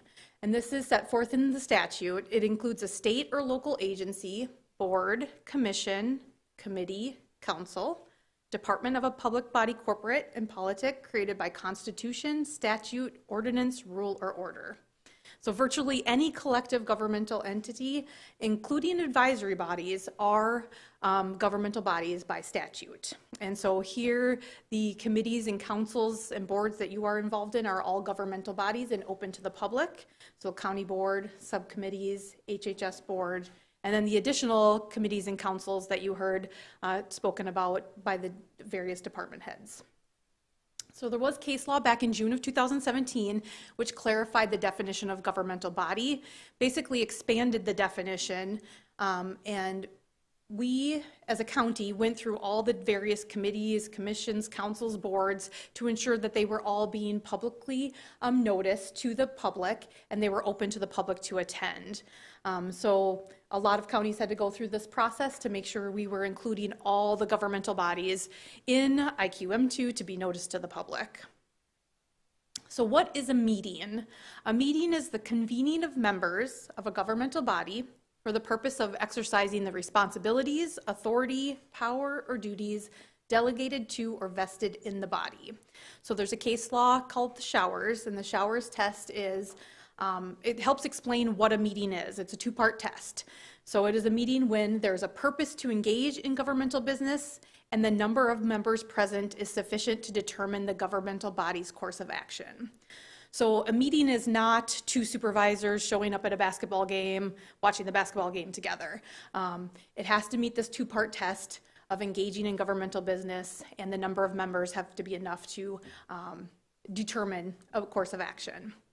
So if half or more of the members of a governmental body are present, the meeting is rebuttably presumed to be for the purpose of exercising the responsibilities, authority, power, or duties delegated to or vested to the body. So first, what is the purpose to engage in governmental business? So this is any formal or informal action on matters within the governmental body's realm of authority, which includes discussions, decisions, and information gathering.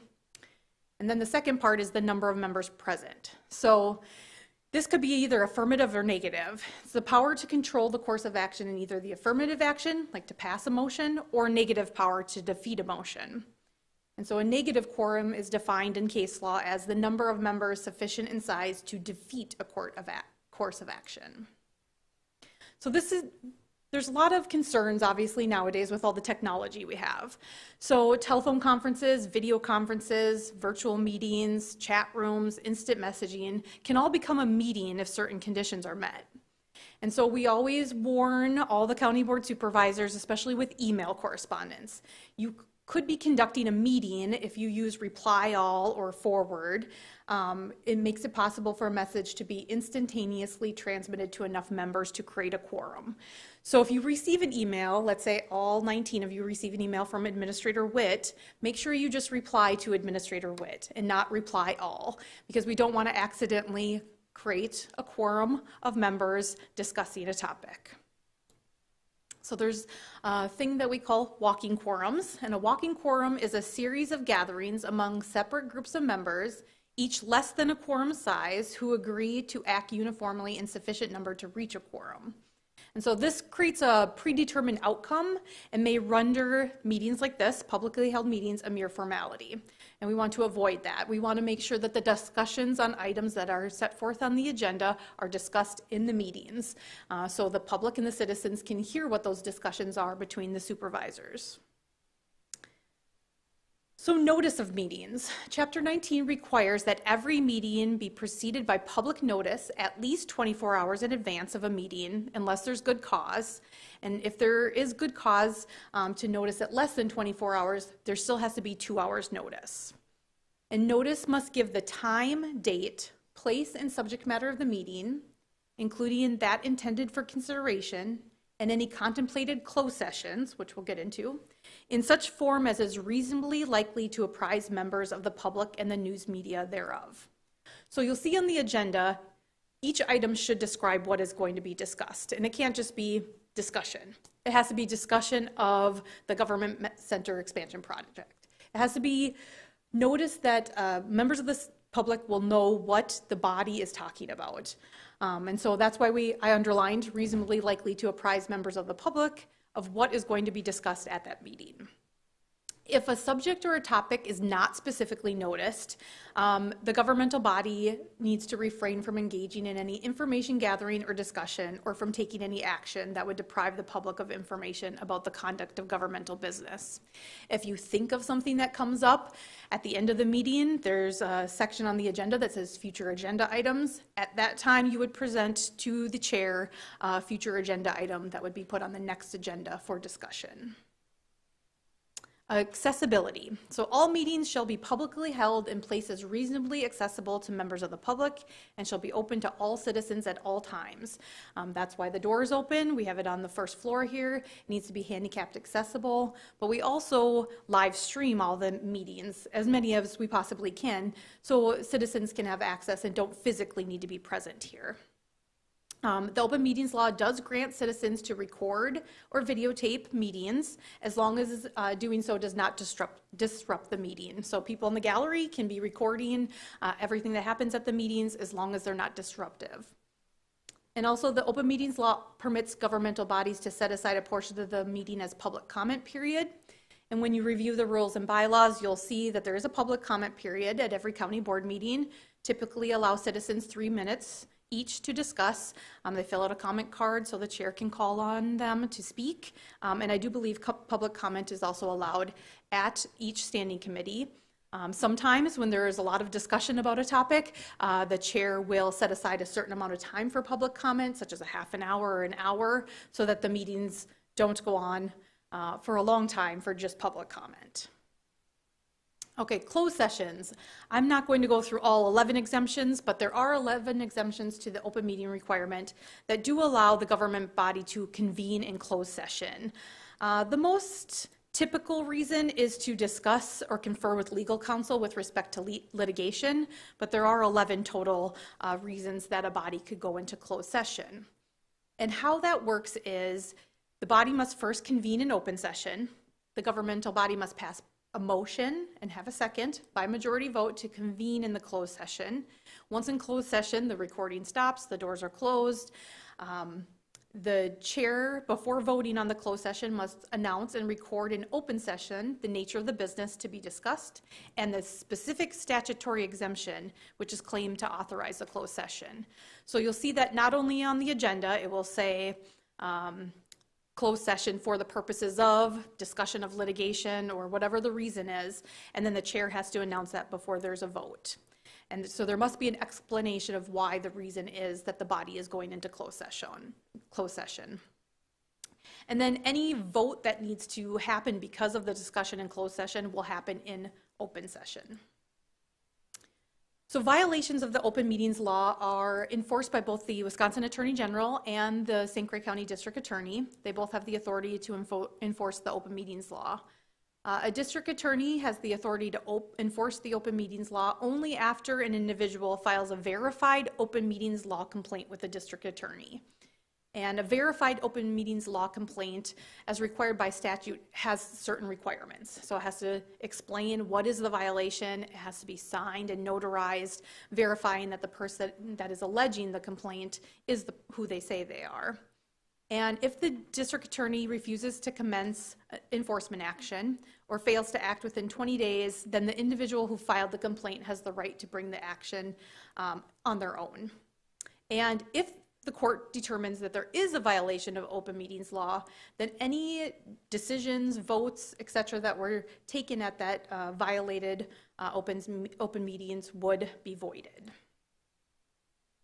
So this is the important part and why we talk about this, liability and risk. Any member of the governmental body who knowingly attends a meeting held in violation of the open meetings law or otherwise violates the law is subject to a forfeiture. It's between $25 and $300 for each violation, and you may be required to pay attorney's fees. We always recommend, if you have any questions or you feel like, I don't know, this seems like there might be a violation of the open meetings law, is to contact my office. We can talk about it, because one of the defenses a supervisor can raise is that you relied in good faith on advice of counsel. And so that is a defense that can be used. I'll go into the next presentations, but if you have any questions about open meetings laws, I can answer those now.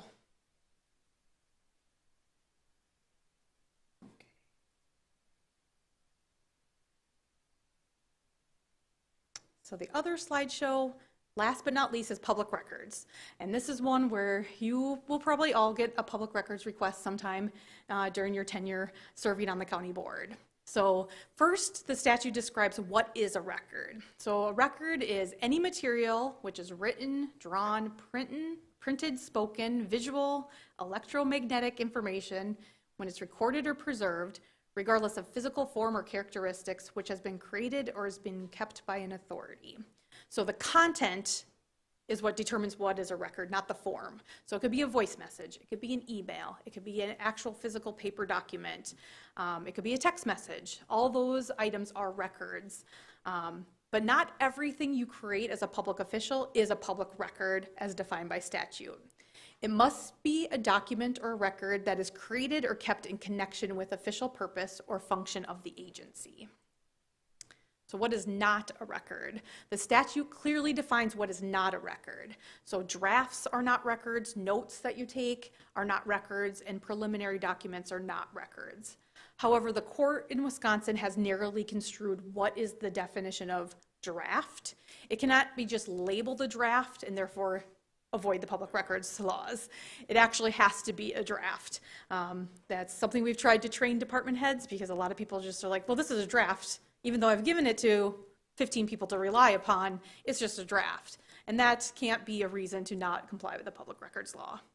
Other things that are not a record: published material available for sale or at a library, purely personal property, material with limited access rights such as copyrights or patents, and it does not include an identical copy of a record. So one key thing here, a record does not include purely personal property. And sometimes employees send an email that's purely personal using their county email address, and let's say they get a public records request for all emails they sent for the last 30 days. Emails that are purely personal are not included as part of that records request response, but it has to be purely personal. If it contains personal information and work-related information, that it can be released, subject to some redaction. So what is an authority as set forth in the statute? So any of the below listed items or specific entities are considered authorities. So state or local office, an elected official such as all of you, agency, boards, commissions, governmental or quasi-governmental corporations, any court of law, the state assembly, and then certain nonprofit corporations.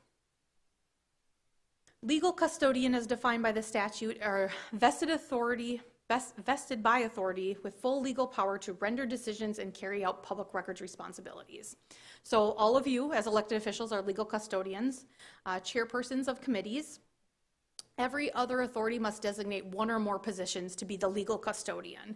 So here at St. Croix County, we designate typically the department heads or the division leaders to be the legal custodian for public records requests. We're required by law to post public records notices outside of our departments that indicate this is what our department does, these are the records we may have, and here's who you contact if you're making a request.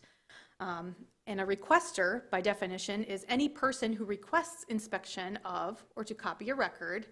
And there are limited rights for people that are under a mental health commitment or if they're incarcerated in prison or jail. So if someone is making a request, there are no magic words. They don't have to say, I'm making a public records request under Chapter 19. What they need to do is reasonably describe the information or the records requested.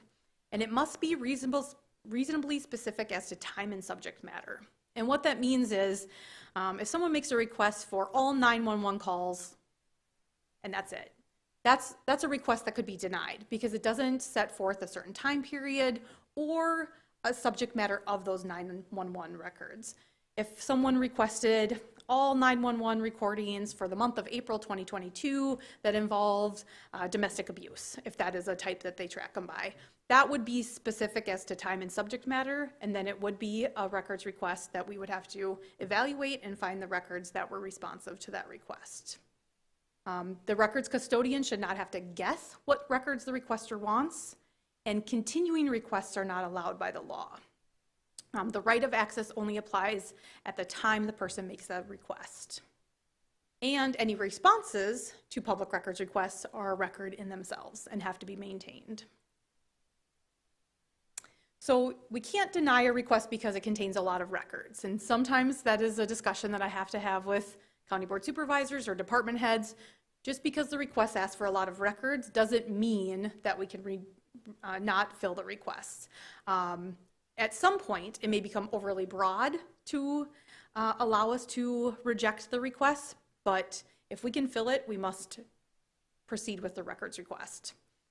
We can contact the requester and ask for clarification, but when we make those calls to ask for clarification, it can't be to try to get out of filling the records request. We need to be very careful not to communicate our basically disgust or disagreement with the request. We need to make sure that we're just saying, I don't understand the certain part of your request, can you clarify? Because we do want to make sure that we're providing all the records as requested and allowed by law. The requester does not need to state the purpose of the request. They do not need to identify themselves. Motive is not relevant. Some records requests made to the Sheriff's Department, the identity of the requester may help them get more records than someone that does not identify themselves. And that's based on the DPPA, and there's certain laws that apply to certain departments that allow more information to be released if the requester identifies themselves and the reason they want the record. And just a note in the statute, a requester has greater rights to records that contain personally identifiable information about himself or herself. So if you're making a records request about your own records, so you have greater access than someone who the records are not about. So a response is required to every records request. The custodian must respond, and we have to respond as soon as practicable and without delay. And that's vague, but basically, when you get a records request, you need to respond to it as quickly as possible. If the responses to the request and gathering those responses may take some time, the best course of action is to respond to the requester, identify that you received the request, that you're working on it, and that if you know a time frame, to set forth that time frame. For a simple request, the Attorney General has indicated that 10 business days should be an appropriate amount of time to respond to a simple request for a small number of records. And if you don't respond at all, there are penalties for arbitrary and capricious delay, possible punitive damages, and $1,000 forfeiture. You do not need to adhere to a requester's timelines. A lot of the requests we receive say, please provide me these records within 5 days. You're not required to respond based on their time frames, but you should respond and indicate, I'm working on this request, you'll get it in this amount of time. And also, someone that receives a records request, if they are not the custodian of those records, it's not your obligation to forward it on to the appropriate custodian. This happens a lot in Government Center. So for instance, the Corporation Counsel Office will receive a records request that actually needs to go to HR. It's not my job to forward that onto HR. That person needs to send the email request or the request for the records directly to HR. So a requester generally may choose to inspect the records or obtain copies of those records. The requester must be provided facilities for inspection and copying. The entity, the county, may impose reasonable restrictions on the manner of access to original record, and a requester is entitled to a copy of a record if requested.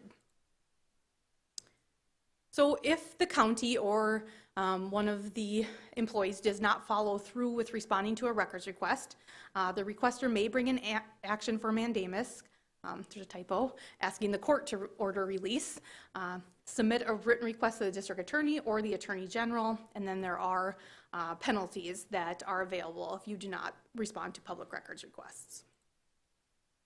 So this is probably the most important part of this last presentation, is just the best practices for you as supervisors. So emails are records and subject to disclosure. Personal emails are not subject to disclosure. A purely personal email is one that has no connection at all to a government function, not related to the affairs of the government, the official acts of officers and employees, or the conduct of governmental business which underlie the purpose for giving public access to documents. It could be subject to disclosure if it's used as evidence in disciplinary investigation or to investigate the misuse of government resources. And also text messages are records and subject to disclosure. So only use your county issued email address to communicate with constituents. That's the best advice I can give you. If you receive an email on your personal email or like an email that you use for when you ran for this office, forward that message onto your county issued email and then respond from your county email account. If you receive a text message on your personal phone regarding items or issues addressed as a county board supervisor, remember that text messages become a record and they must be retained. I would advise not to respond or respond and say, please email me at your county issued email address. The best practice is not receive text messages on personal phones regarding county business. They're hard to track. They're hard to maintain and retain for purposes of public records law. So that is my advice as a best practice. Okay, social media. Facebook, Twitter, Instagram, Snapchat, TikTok, there's probably more that I haven't named. It's a great way to communicate with a large number of public users. However, it's also a good way to quickly get into trouble with a large number of public users. So as a public elected official, any recorded communications you make regarding county business are subject to public records and open meetings law. This includes social media. So if you decide to use a social media account, I would recommend setting up a separate account from your personal account. So just have a Facebook that's County Supervisor District 14, and that's your Facebook page for county business. Because if you receive a public records request for all posts from your Facebook page for this month, at least you can separate your personal accounts from your county elected accounts. And so be smart and professional. Do not share fake news, confidential information, or rumors on that county assigned account. And again, I stated it twice just so I can get it across that it is important to, on your county accounts, make sure they're separate. Don't share fake news. Don't share rumors, confidential information on that account.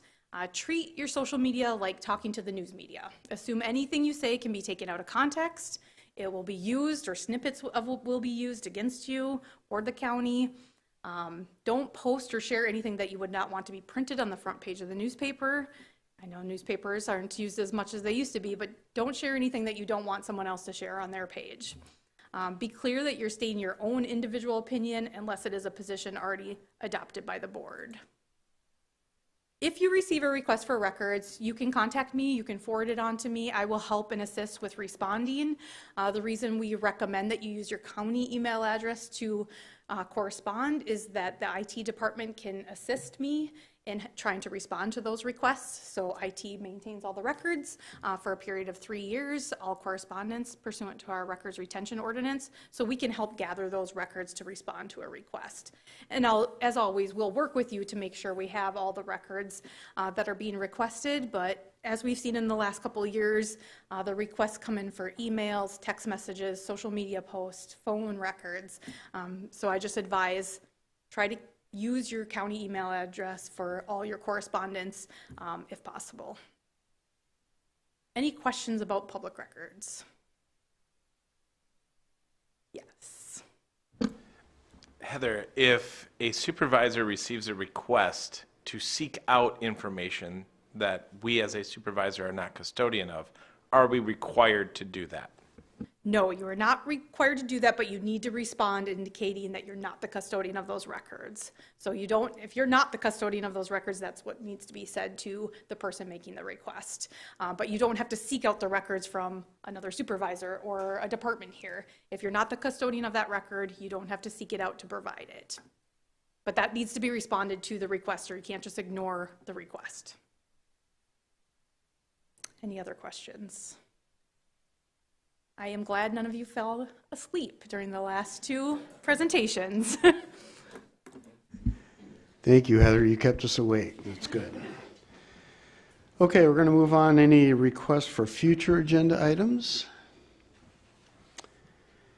Any county clerk's report or correspondence rezoning reports? None at this time.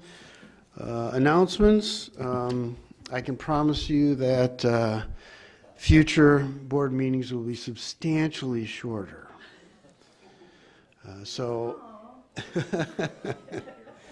And they will be on the first Tuesday of every month at 5 o'clock, other than wintertime. And Ken, will you have an announcement? Yeah, just under the announcements, if you had not signed up for the WCA County Officials Workshop or the facility tour on Monday, April 25th, and would like to do so, I have the sign-up sheets up here, but I think most of you have seen that. So, but if you had not, please see me after the meeting.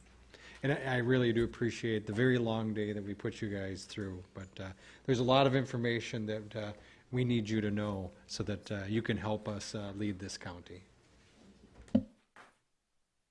Okay, thank you very much. Have a great afternoon, and we will see you soon. Meeting is adjourned.